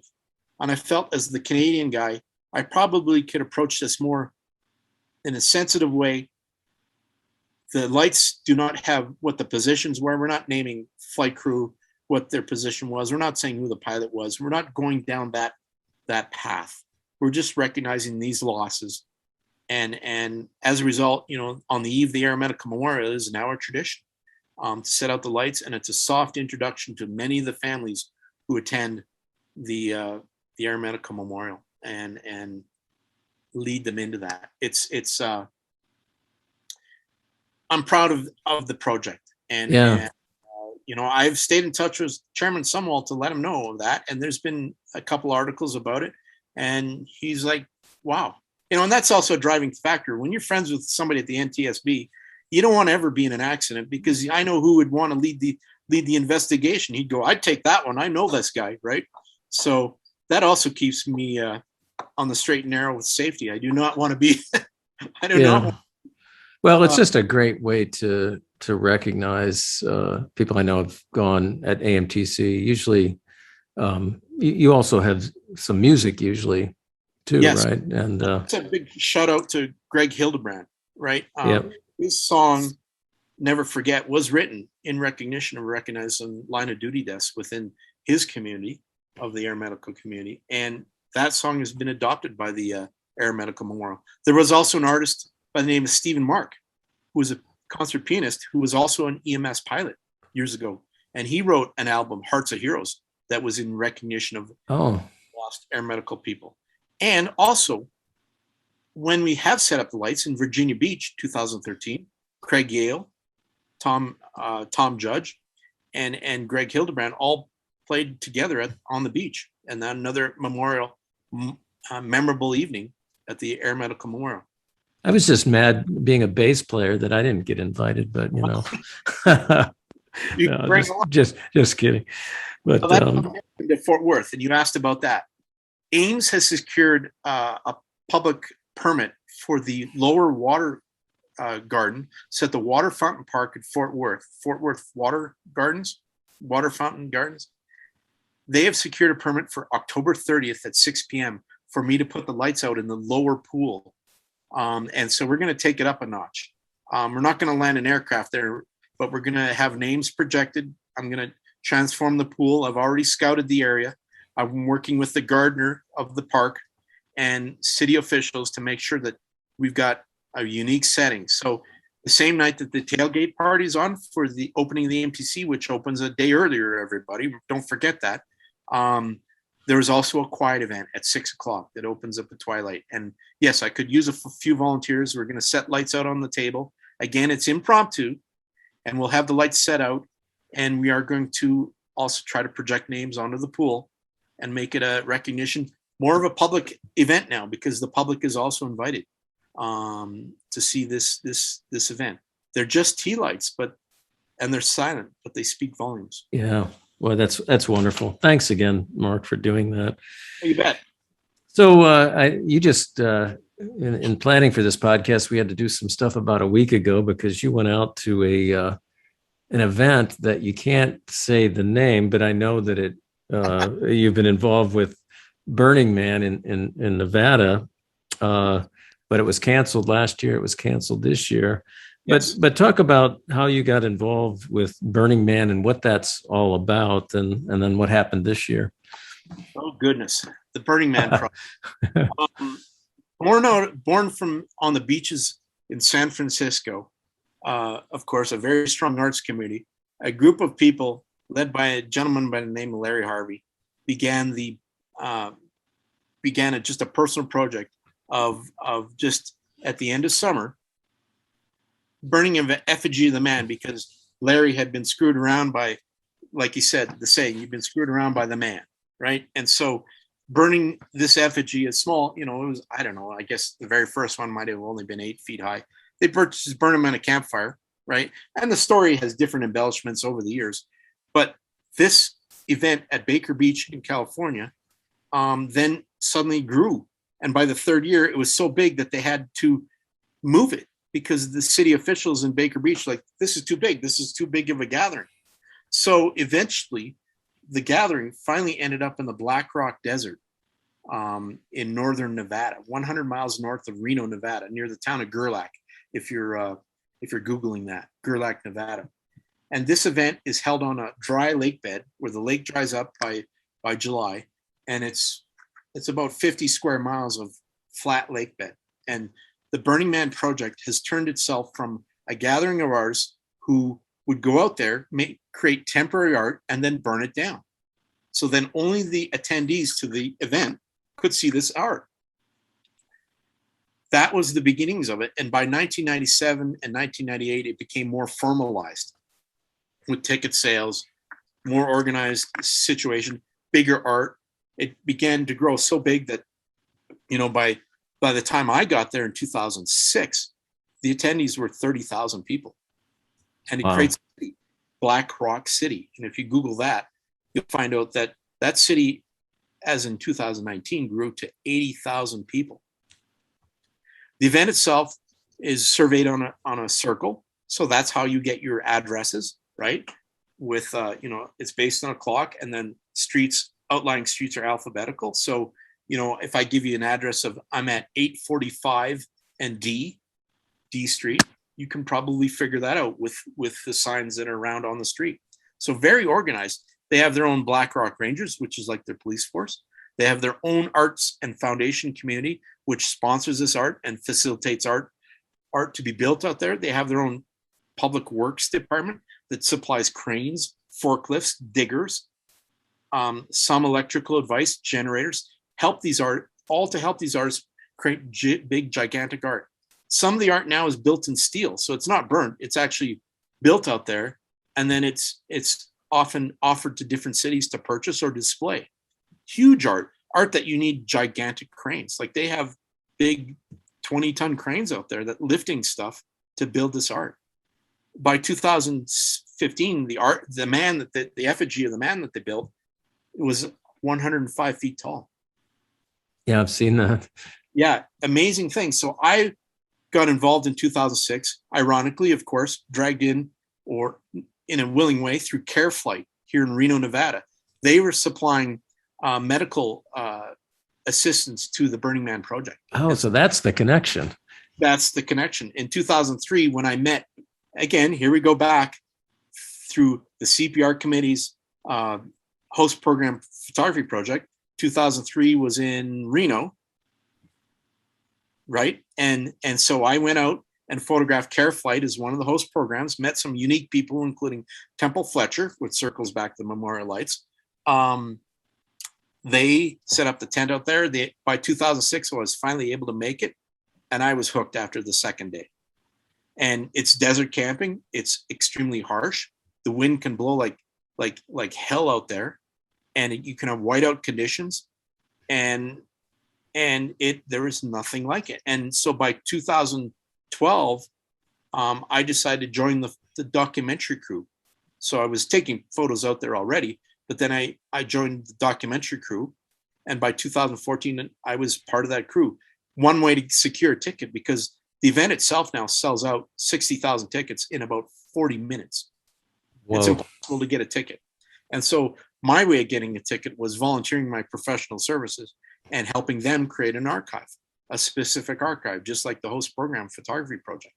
And so with that responsibility comes some privileges, which they give you a name badge, which means absolutely nothing, but it gives you that sense of responsibility that you're documenting art that will disappear.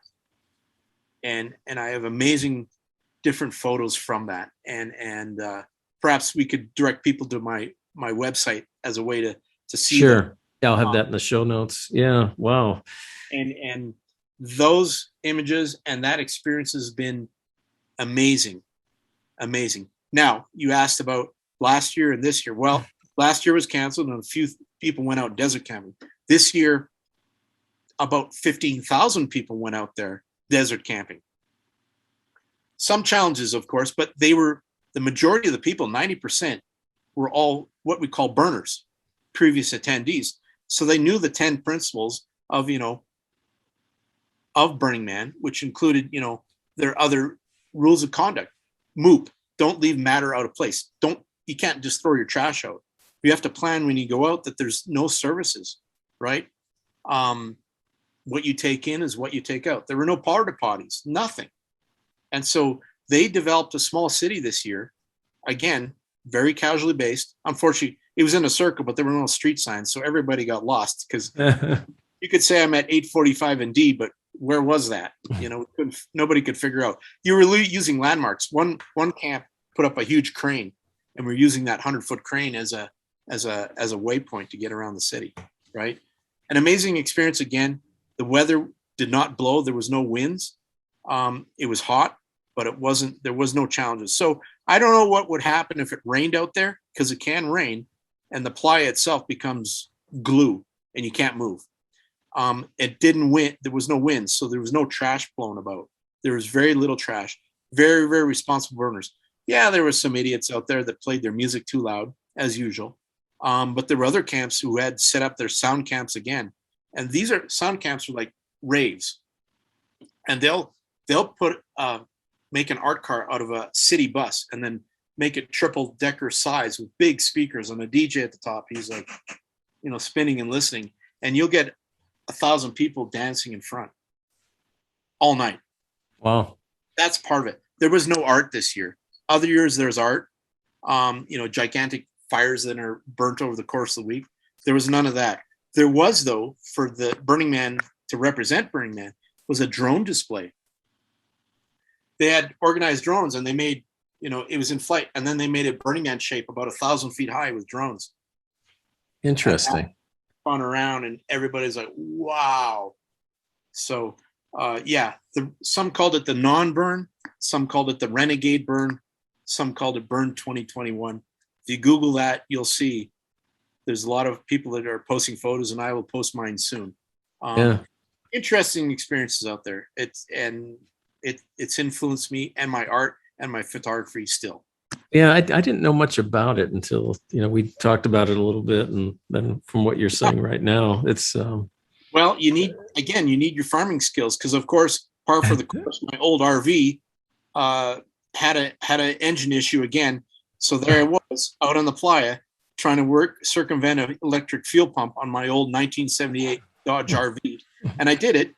Farm experience. I didn't get a sunburn because I was working underneath, trying to fix the gas pump, and I got it going again, and I was able to get my old RV off the playa.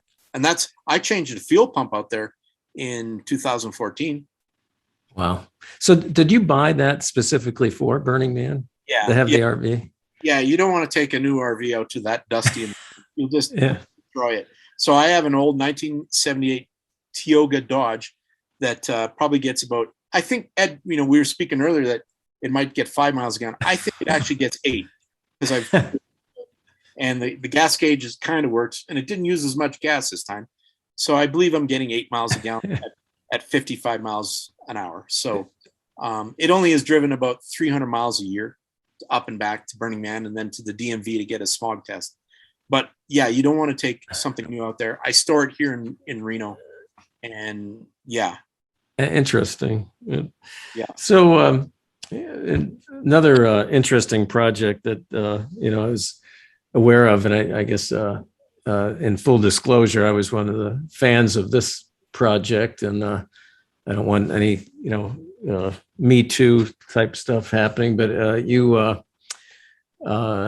did work for the Calgary Stampeders cheerleaders, which are of the Canadian Football League, and they're called the Outriders.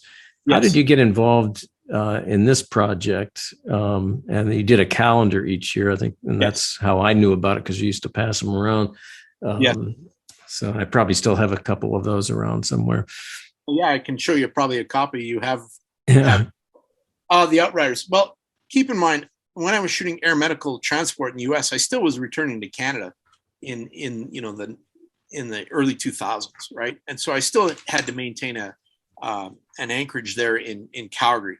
And one of the projects I had got involved in was shooting for the Calgary Stampeders Football Club and their cheer dance team called the Outriders. And so I just ran with that project, and it was a nice aside, because that's part of my personality of, work hard on one project, focus, and then finish that off and move on to the next. I can't multitask, and maybe that's typical of a male, but I need to focus on one thing, whether it's, an air medical project, the memorial lights, a fuel pump on the playa, and a cheerleader calendar. And I wanted to make it the best ever for that football team. And so, by 2002, I shot for their calendar, and it went over really well. And by 2003, I was shooting the calendar full time for 13 more seasons of the Calgary Stampeder Outriders. Great to work with young, energetic women who are focused on their dance, and they're also, they're screened, right? There's a screening process, and they select highly motivated young women. And these young women now in the future are, lawyers, doctors, dentists, optometrists, audiologists. They're very successful women, and I saw them develop that when they were young.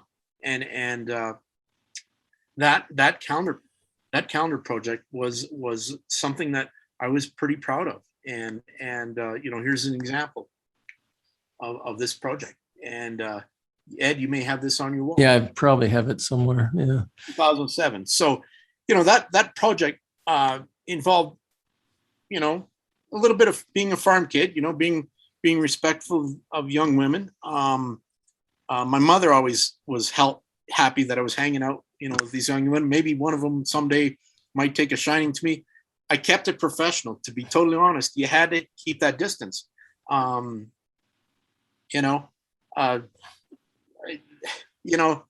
right. But that's how I chose to approach it. In the later years, I brought on my best buddy, Waldy Martins, who was a photographer as well, that I went to school with, right?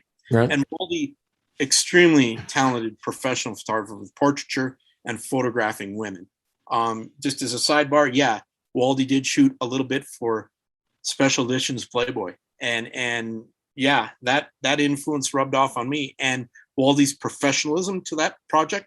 And also, I should know, and he understates it, but I believe Waldy assisted that magazine with the transition to digital, because they actually were having issues. The retouchers at that time were retouching on film, and now they're capturing digitally.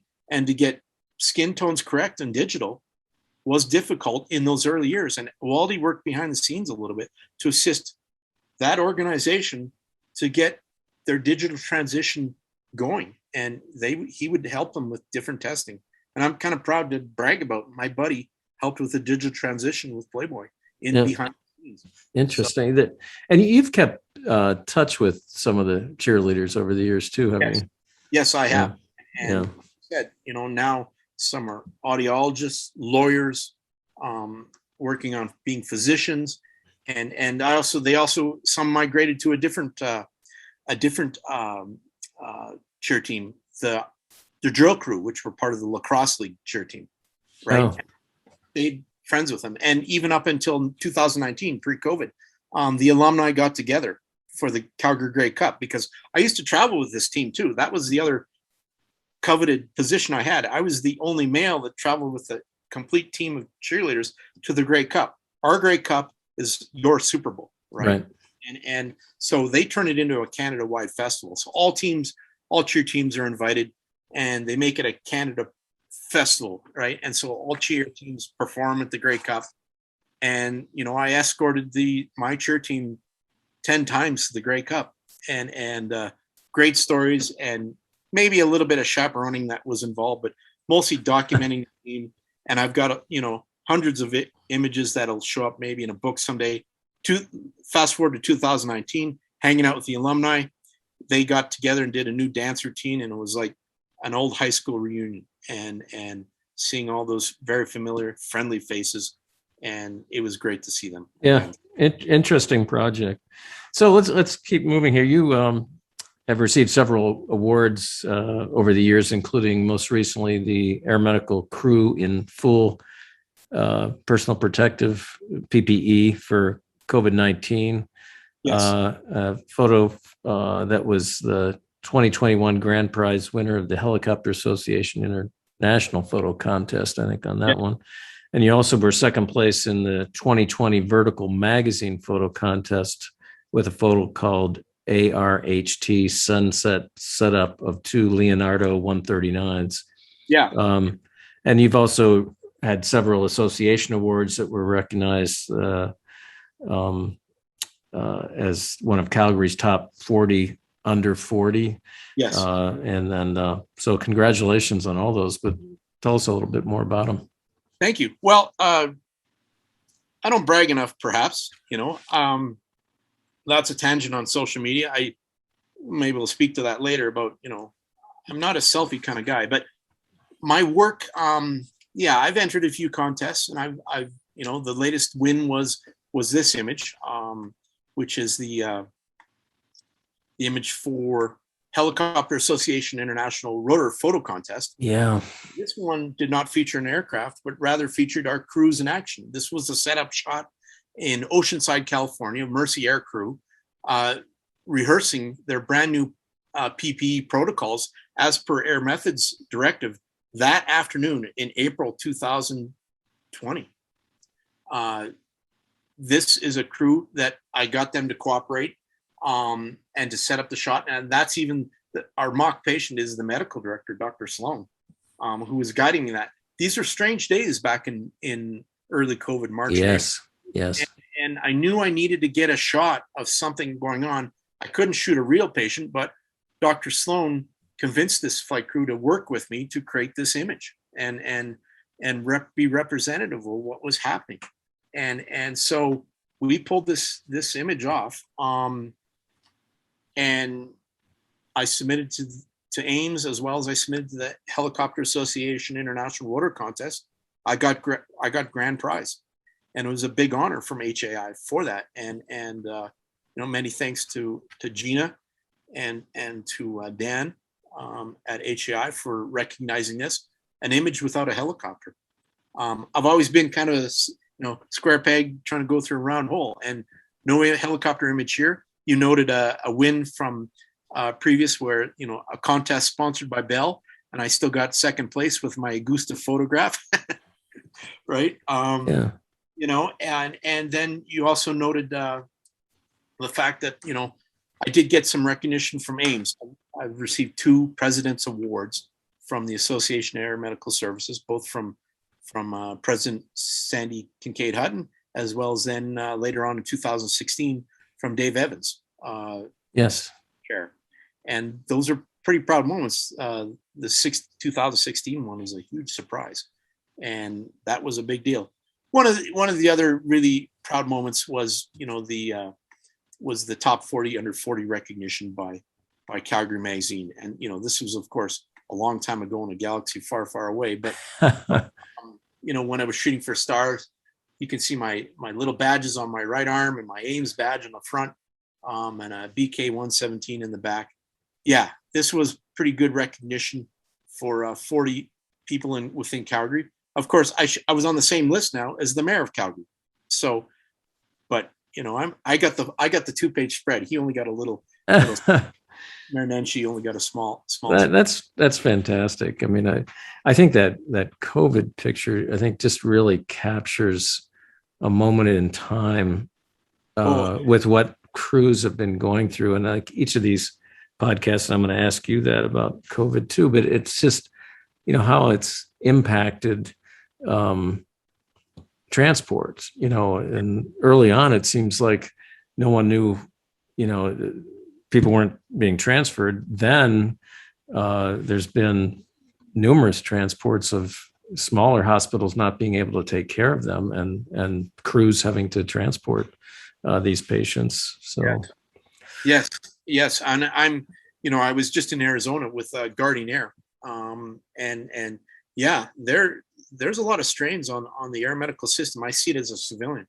I also see it as a civilian when we enter the hospitals that Guardian Air serves, and there's some tired looking medical professionals, and son of a gun, I'm not sure what's gonna happen with that. I'm seeing it from a civilian perspective. The whole system is under a lot of stress, and we're a year and a half into it already, if not more.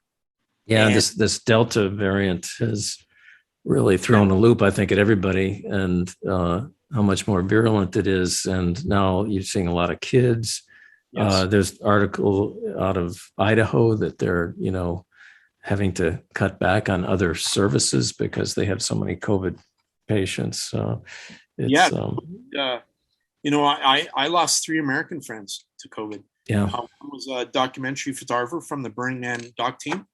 The second one was a well-known restaurateur here in Reno, Tony Casales, and Bobby Pinn, the documentary photographer, and Tony both were featured nationally in their obituaries by PBS or the New York Times. And then we all know the unfortunate passing of Stephen Nair. Yeah.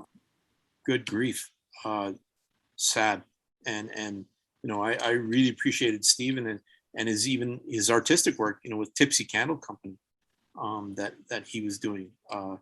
That was a severe blow to. So how has COVID affected your work specifically? I know you had to take a break I had to in take a break. Canada. Yeah.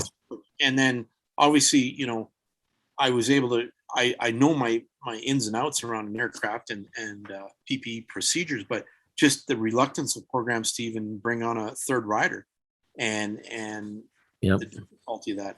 Once I was there, like I just recently did a project with Teddy Bear Transport out of Fort Worth, who is one of our host programs for the AMTC. And yeah, definitely had to show protocols. And yes, I had to roll up my sleeve when I was doing a project here for CareFlight, the CareFlight 40th anniversary calendar, coordinated through program director Ron Walter and other people like Temple Fletcher. And, this calendar here that has just been published, the CareFlight calendar. Mm-hmm. Yeah, I had to take, I had to roll up my sleeve and say, I'm going to be vaccinated for this project. And I'm not making any questions about any of that. This is what we do, and this is how it's going to get done. And you wear PPE, or I'm limited.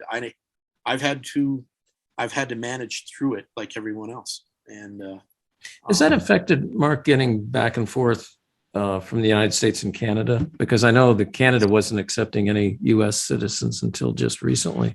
Yes, in some respects. Although because I have the specialty work visa, when I pre-clear in Calgary, when I was entering the United States with pre-clearance in Calgary, there was no issues because I have a work visa.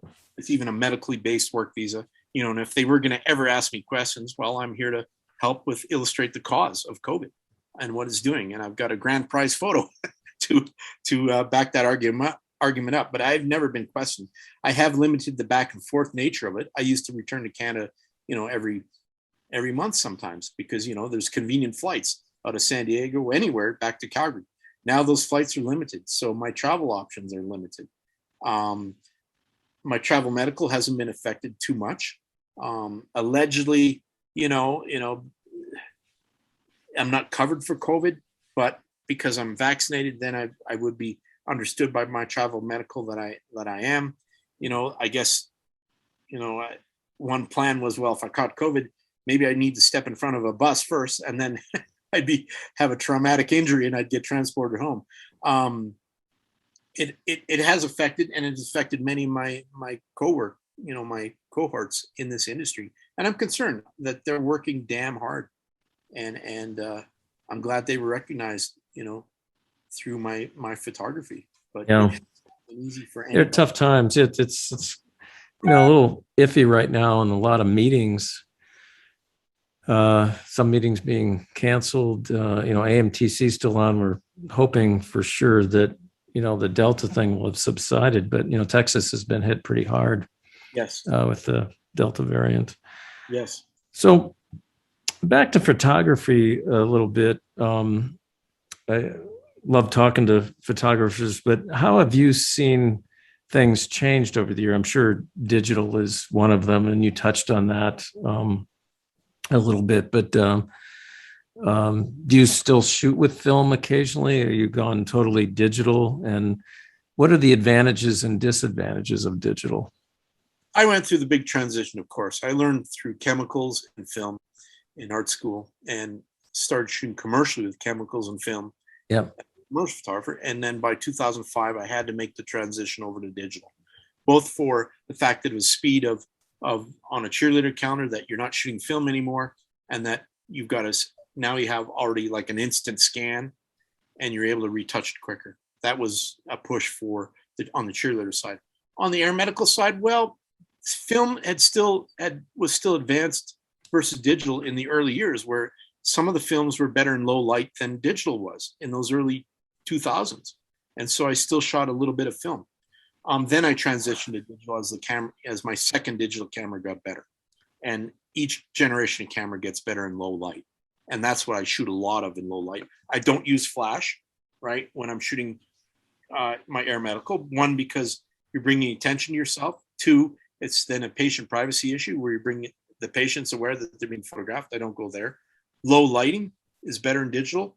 and just the fact that it's better, or I can shoot more frames, more action shots, which does lead though to other issues in digital, which is the editing aspect. Yes.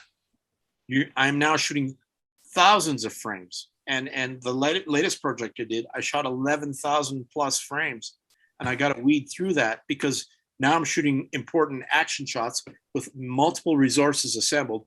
And the way I go for the action, I go for that defining moment. I'm looking for the right expression, the right stride, and the right action of a first responder and aeromedical people that, because again, I circle back that they make bad actors, but they are better when they're performing their jobs. You got to go to get that shot. And that's the same with, other guys who shoot aerials, right? Like my colleagues like Mike Reno or Neville Dawson, they're also shooting thousands of images because as the background changes, you're machine gunning it to get that definitive moment, right? I'm shooting that definitive moment and I'm trying to get it the right way, and I'm not shooting video, right? I'm looking for the defining moment. So that's the challenge of digital is now the editing. And then the further challenge of taking a digital file and the amount of incredible retouching you can do. And that's where some of it I've passed on to my best buddy, Waldy, who is not a Photoshop expert, but rather a Photoshop doctor. And he can do amazing things. And many times he's just fine tuning my image. Like I didn't get the sunset I needed for some shots, and he's able to drop that in. Other times it just, can you add that red blinking light on the back tail rotor? Because I just couldn't quite catch it.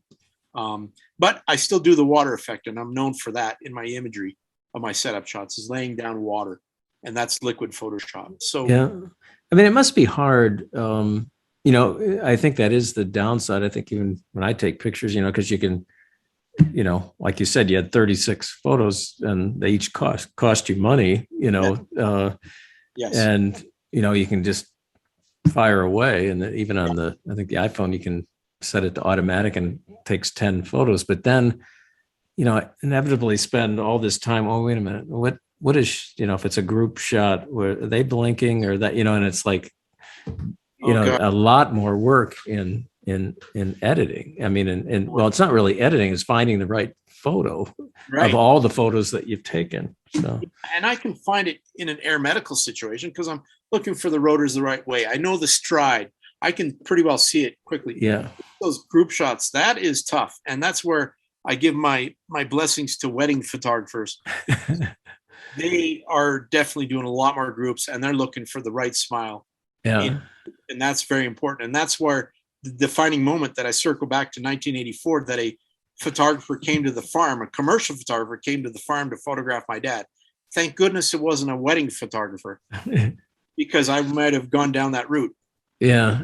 Yeah. No, it's group shots are tough. I know, Tammy Chapman always takes quite a few photos and with groups, and her thing is look at me. Yeah.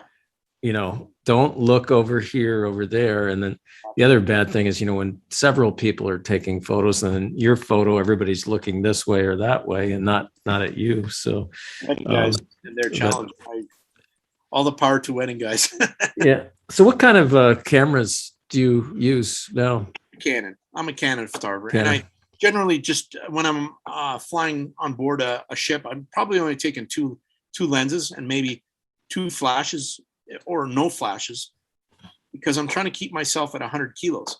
If I was this big when I was playing hockey, I would have been a hockey player, but I'm trying to keep myself at around 100 kilos, or easy math for my pilot, with my flight helmet, my boots, my camera weight, my lenses.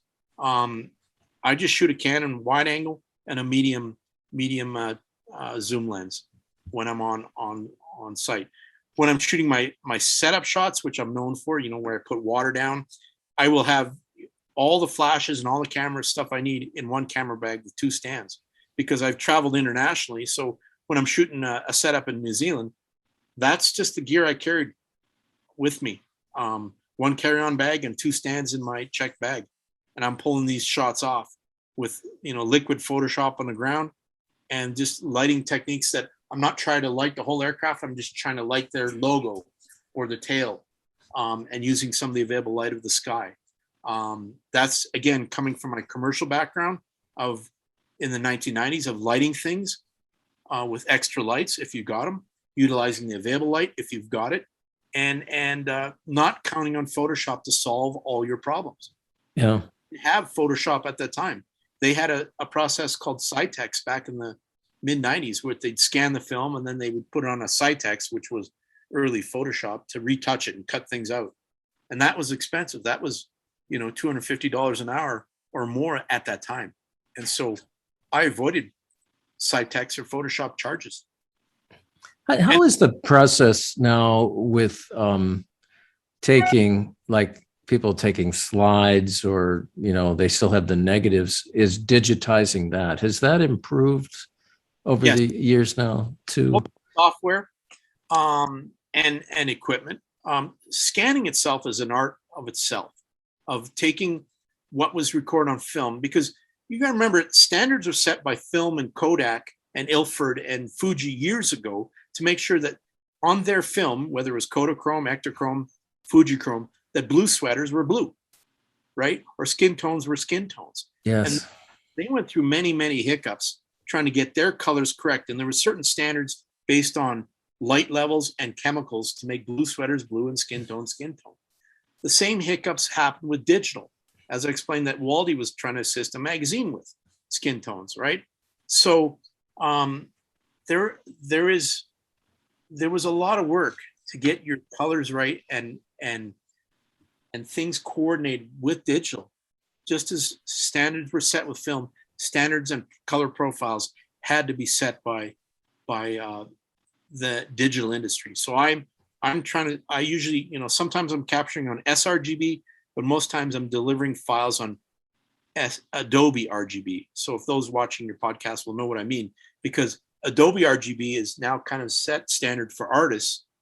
And when it's Adobe RGB and it goes to a printer and their software has to break it down to CMYK, the inks, there's certain particular standards. So blue sweaters will remain blue.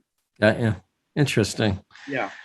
So I know I always tell people, because I like taking picture with my iPhone. My latest thing is there's a group on Facebook in Minnesota called Minnesota Through the Lens. And I was a little bit shy about getting involved with that, because there's good professional photographers. But I take, I'm known for taking pictures from bicycle rides. I just see interesting things. I mean, whether it's churches or houses or just scenery. And I've really liked that. Some people say, well, that's not really photography, but I say, well, I have a friend who's a professional photographer that actually got an award taking a picture with an iPhone. So tell us about. Well, don't know the iPhone, Ed, especially the latest generations. Yeah, I know. Right. And I guess later this month, Apple's introducing a new one. Yep. I don't think it could be the 13 because that's not a lucky number. They're supposed to be calling it that. The 13. Yeah. Wow. Well, that's what I've heard. So that's going to be interesting, right? So I started shooting on the iPhone on an iPhone 4, and I was amazed by the latitude and the things you could do with it, not in post production, but rather just during capture if you set the phone right. Yeah. That phone was in everybody's hands, and I started by 2012 with my iPhone 4. I was late to obviously I should have been earlier to that party, but I didn't have an iPhone till 2011, I guess, right? And maybe I'm an early adopter, maybe I'm a late adopter, but I started shooting with that when I was starting to hang out in California in Del Mar and Solana Beach, and I started shooting animals at the beach, at Dog Beach with my iPhone 4. And so this was one of the very first photos I got with my iPhone 4 at Dog Beach. Wow. Right. And that led to then getting stuff like this. And this is one of the images I got recognition in Dubai for, which they said, you shot that on an iPhone 4. And I said, well, the light was there. The low tide was there. The people were silhouette. And the iPhone 4 didn't have a lot of detail in the shadow. And so I got onto this silhouette kind kind of look at Dog Beach at sunset with my iPhone 4. This another example, the iPhone 4. No detail in the shadows, and just trying to get the right moments with the low tide. Yeah. And action Wow. shots. The iPhone 4 would set itself to be rapid, and so this shot, and I've printed this. I printed this 40 inches wide, right? That's how I would remember. iPhone 4 could go 40 inches wide. I have a printer in Las Vegas that knows my files, and this is an iPhone 4 capture. And so is this. So the iPhone 4 itself, very powerful tool. And I graduated to 6, then an 8, and now I'm on the 11. And I am shooting unique stuff. And like when I was at Burning Man or the non-Burning Man, I was shooting just with my iPhone. I didn't even pull out my pro camera. It's durable. It can handle the dust. Yeah. Put it in an OtterBox and it'll never break. And that tool is used professionally. I have shot with my iPhone 4 at the AMTC and on commercial jobs now. Really? Wow. Yes. Yeah. So there is hope. It's I had an old single lens reflex camera that I used when I went to China as part of grad school. This is 1979, and I was one of the official photographers, mainly because I could get free film to do it. But I had a lot of fun with it. But now, with the iPhones and stuff, you have it with you all the time, and so you can, like, I take my phone bicycling, because I want to be in communication or if I need to call someone. But if I see something really interesting and I bike it all, sunrise, sunset, and other times, you can just get some interesting photos. And the things that you see are pretty amazing. So that I've had fun with that Minnesota through the lens. It's been some of the photography is just incredible that people put on there.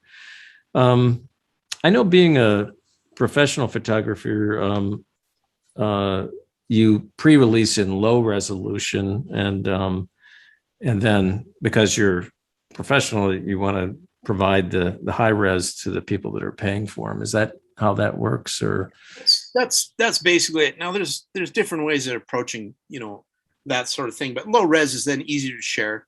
Low res within a watermark, then if it is shared, your name is still on it. The ubiquitous nature of the iPhone and imagery that exists, it has flooded the market, you might say, right? And there's never been a time where there's been so much good photography, and there's never been so much bad photography. And the good photography is getting buried by the bad photography because it outnumbers it 20 to 1, 50 to 1 sometimes, right? And if you include selfies, well, then that's 100 to 1. The low res is then intended for sharing, and that's how you get your name out. The low res also would work in the realm of social media like Instagram, which is a whole different tangent that I'm still learning, to be honest, and I'm torn about it. I have an Instagram pages, 3 of them that you'll share with links showing my personal work, my air ambulance work, and my memorial lights work. The high res is still the traditional way where you keep the negative. And if somebody wants to make a print, then you coordinate with a high res file to make the print. Or if somebody wants to make a big display, then the high res file is the marketable, monetized part of that. The unmonetized part, which other photographers have taken that route, and I did not, is that you make it available to royalty free, or you make it available to royalty free things like Upsplash, which people just post their images, have an account, and anybody can go there, download it for free, and use it for free as long as you give them photo credit. The idea being that then that photographer is getting additional exposure. I don't quite subscribe to that, especially in a small pond like the air medical community. If you actually go to Upsplash and ask for air ambulance helicopter, you'll only get some average looking photos. I didn't want to put mine on that, and I didn't want to put any of my air medical on royalty free. The other aspect was the HIPAA compliance too, right? And so I'm illustrating in my clients that I'm being HIPAA compliant, but I'm not posting on royalty-free sites patient care imagery. that patient care imagery is exclusive, and people are understanding the exclusivity and the nature of how to capture that properly. Has taken me years to perfect. So social media, I'm posting not enough. I guess I should brag more, a little bit more. When something good happens, like a professional photographer, he'll only post his good photos. He's not just going to photograph his avocado toast. Right. And so perhaps I need to be posting more. Perhaps I need more followers. But my followers, I probably can say that on Facebook that I can strike up a conversation with each of them. Like, there's very few spammers on my list because I've only friended friends. Yeah. And in the end, those air medical marketing and decision makers that want air medical projects are not on social media. I've met them at the AMTC. I've met them at host program photography, one-on-one human touch. When I don't put out broadcast emails, I do individual emails. Like I'm writing a letter to somebody. I'm not making a form letter and sending it off. It's too impersonal, in my opinion. Yeah, no, that's understandable. So let's switch gears a little bit. You served on the Medevac Foundation International Board, and I believe that 2003 to 2007, and then also worked on the Survivors Network calendar in 2013. Yes. What did you learn from working with these groups?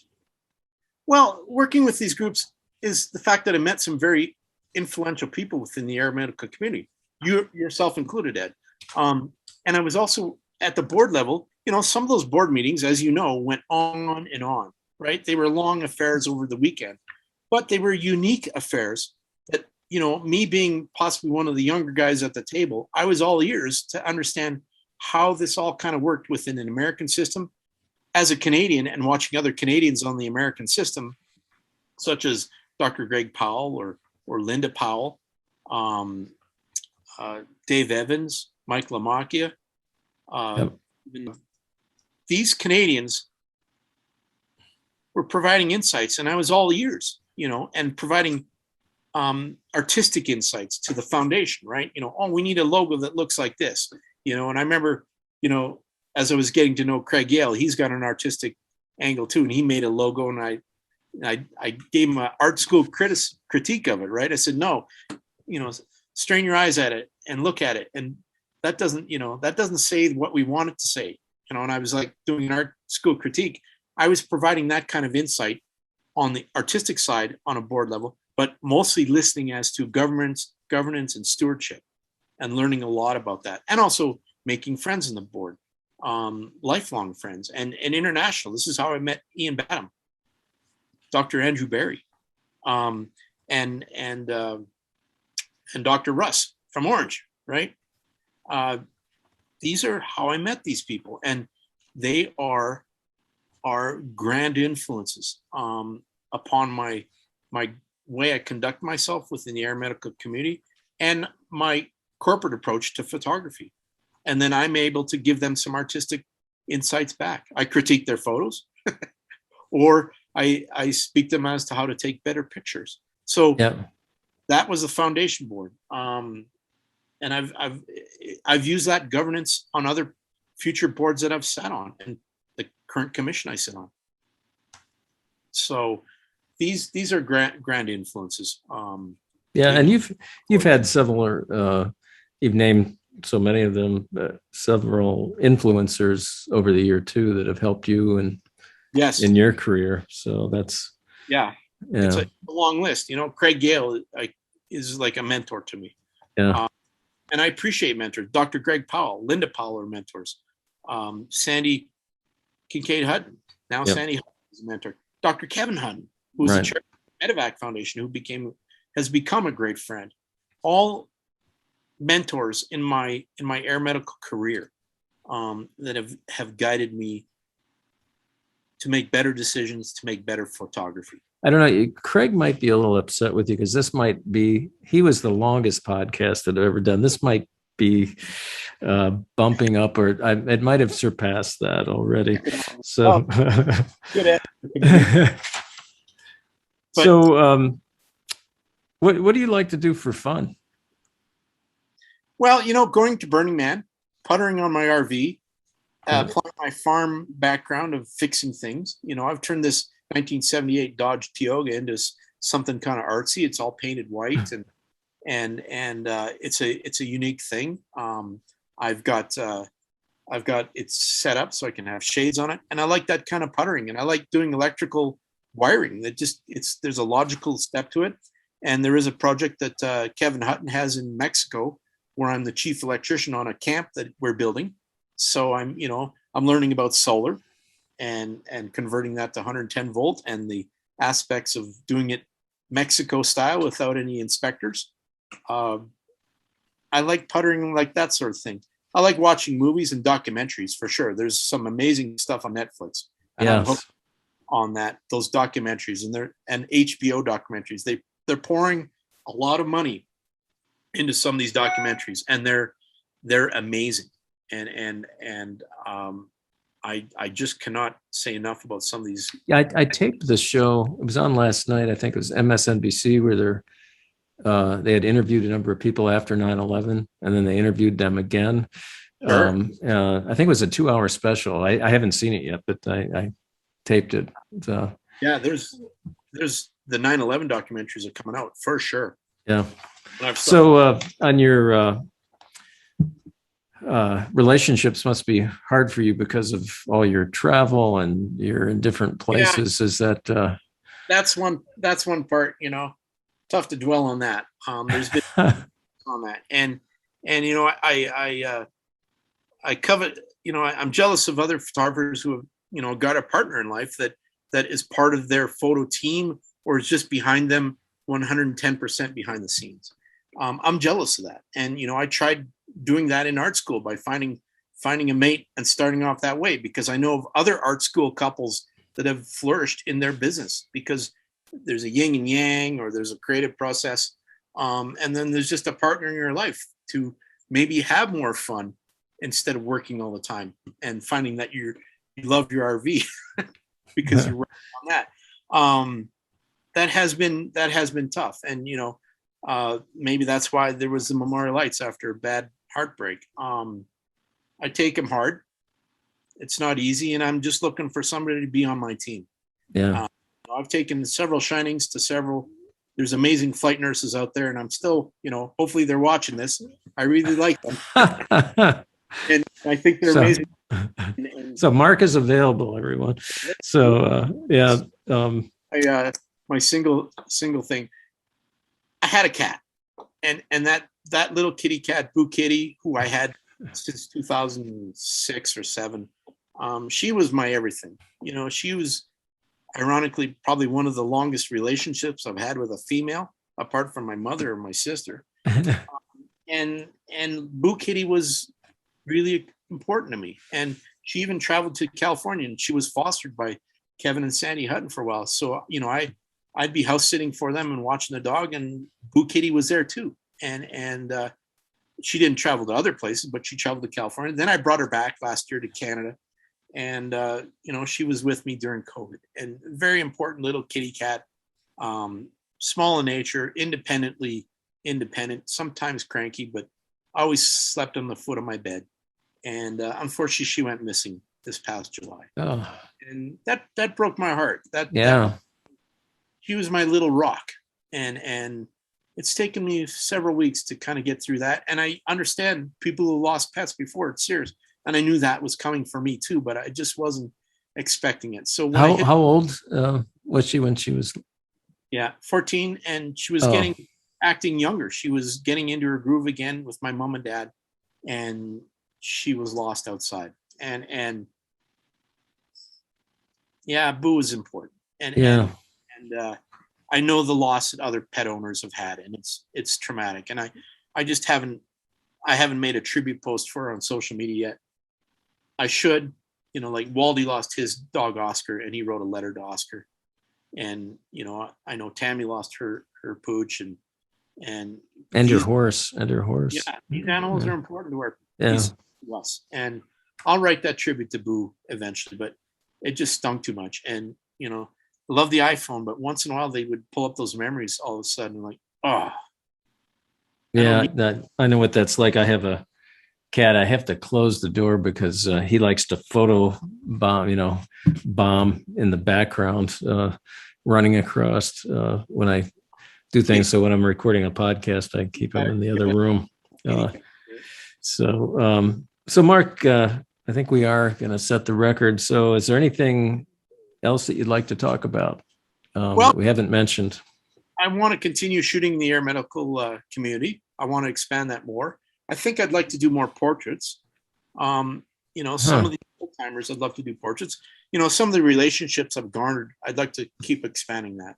I'm friends with Sergey and Elena Sikorsky, which is a significant thing.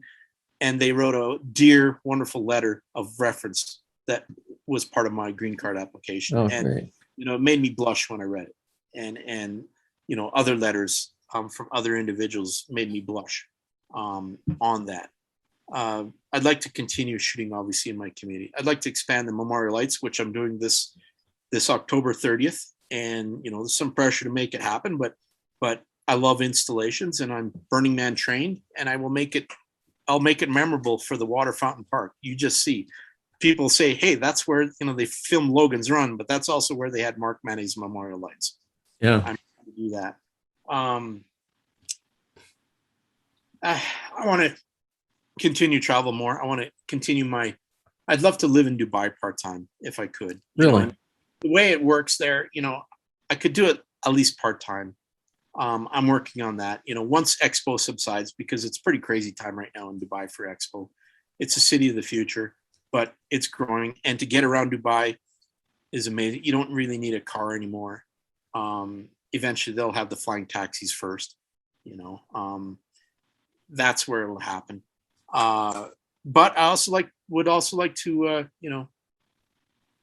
expand my artistic influences. And that's what I'm doing now. Through friends, through Sandy Hutton back in 2019.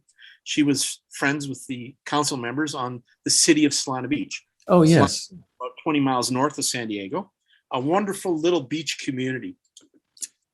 And not influenced by La Jolla, not influenced by Del Mar, but we believe we're better. And so I've lived part-time in Solana Beach for years, house sitting for the Huttons, as well as taking a break when I could, and LAX is a good airport to fly out of. And there's a train station right in Solana Beach. You can take the train basically almost to the airport. Solana Beach. So back in 2019, Sandy spoke to one of the council members, said, there's an opening on the Public Arts Commission in Solana Beach. And the council member said, well, I'd support his nomination because he's got this Burning Man background and an artistic background, and it sounds like he likes art. So I fill out the form.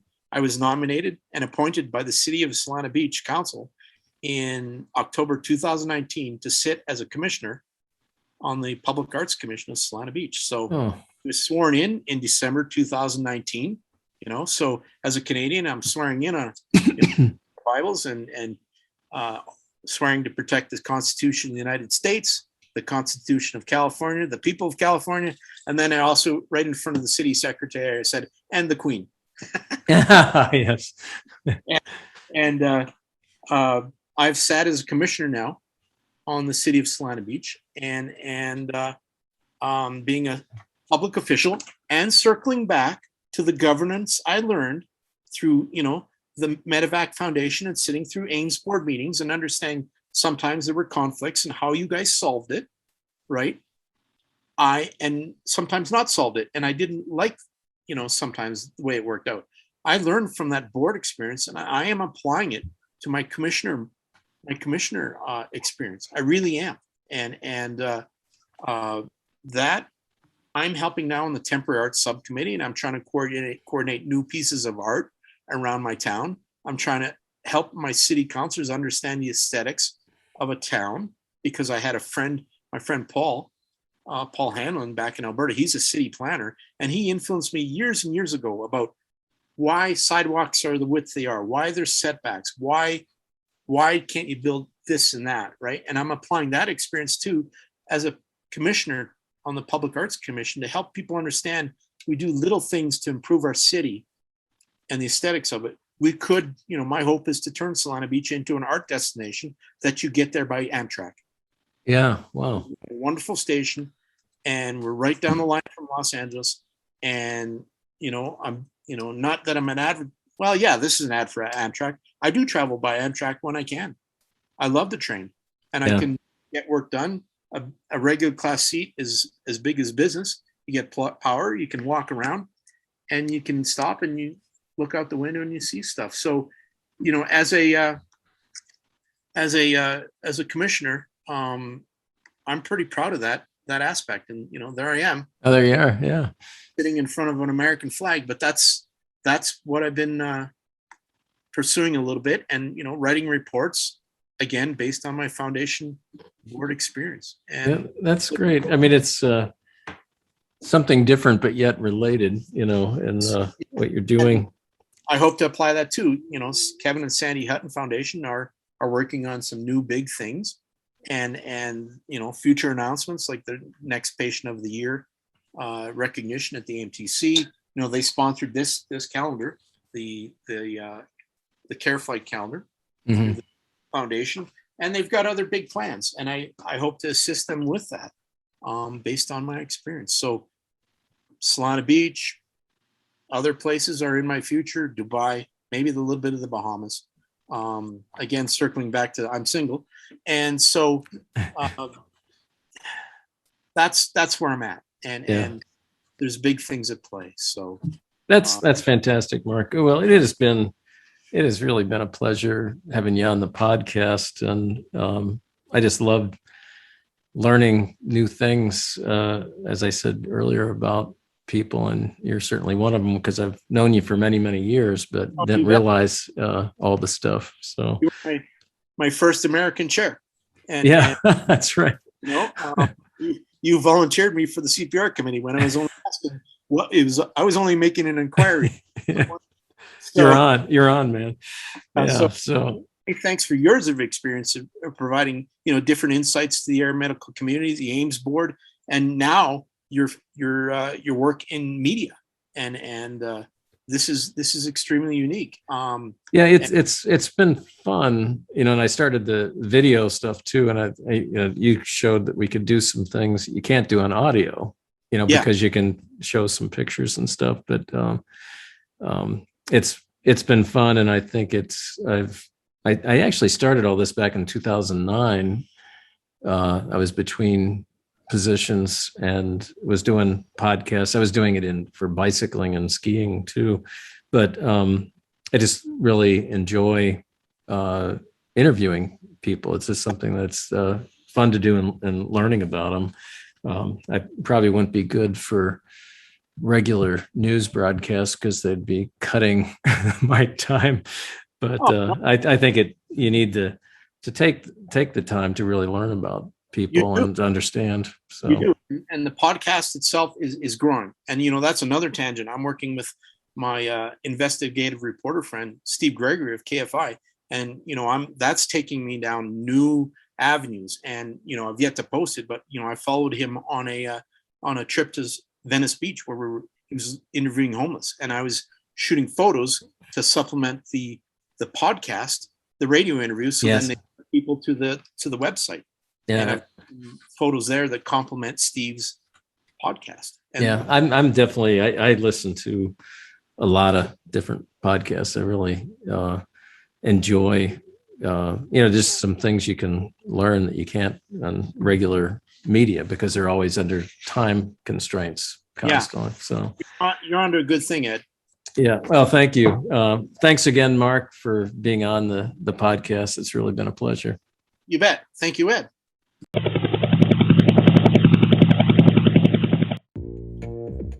Thanks for listening to this episode of the Air Medical Today podcast. Please come back again and also subscribe to future shows by visiting the website at airmedtoday.com, iTunes, or on the Air Medical Today YouTube channel. Air Medical Today is also on Facebook, Twitter, LinkedIn, Pinterest, Instagram, and YouTube, and you can find the links on the website. Remember, if you would like to become a sponsor or provide feedback, please write to webmaster@airmedtoday.com or call 612-367-6052. Special thanks to Stanley Reeves of Room Tunes for providing his song, Track 5, for use as the theme song for the podcast. You can follow Stan on Facebook at facebook.com/stanley.reeves.39. Take care and continue to be safe with this pandemic.